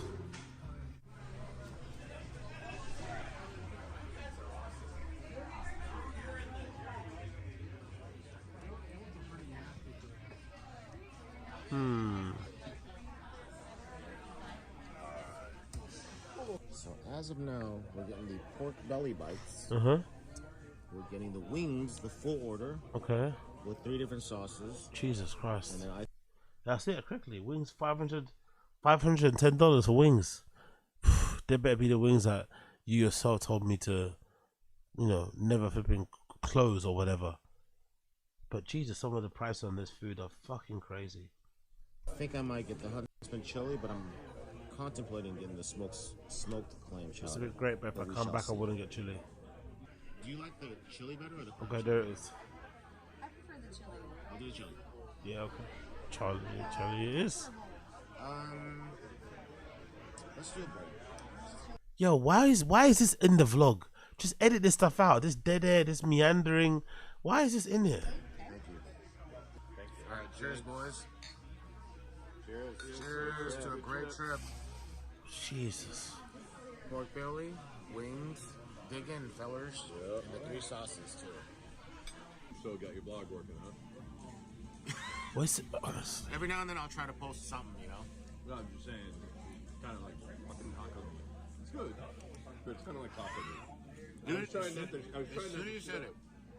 as soon as you said it, and I tried it, Yeah. I'm like, holy crap! We need something. We need like a tortilla, yeah, something. Tortilla chips or tortilla, yeah. Maybe they have them. Damn it, right. I honestly find it so funny that Brendan and Brian left. It's so on brand, and it kind of echoes how they were feeling during that T-Fat K episode on the what you call it, on the decking, whatever, outside. They look really miserable. It looked like they were completely over it. They wanted to go home, back to their city life. So it's probably no surprise that they only spent one day there. Next day. Time to go home, Marcus. But it was a beautiful trip, right? It was a great trip. As our ferry to the airport.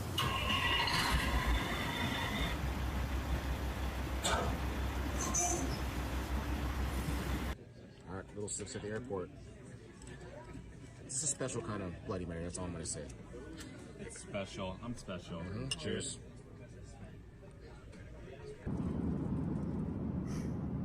Zero carbs, isn't it? Zero carbs. 0 carb crisp.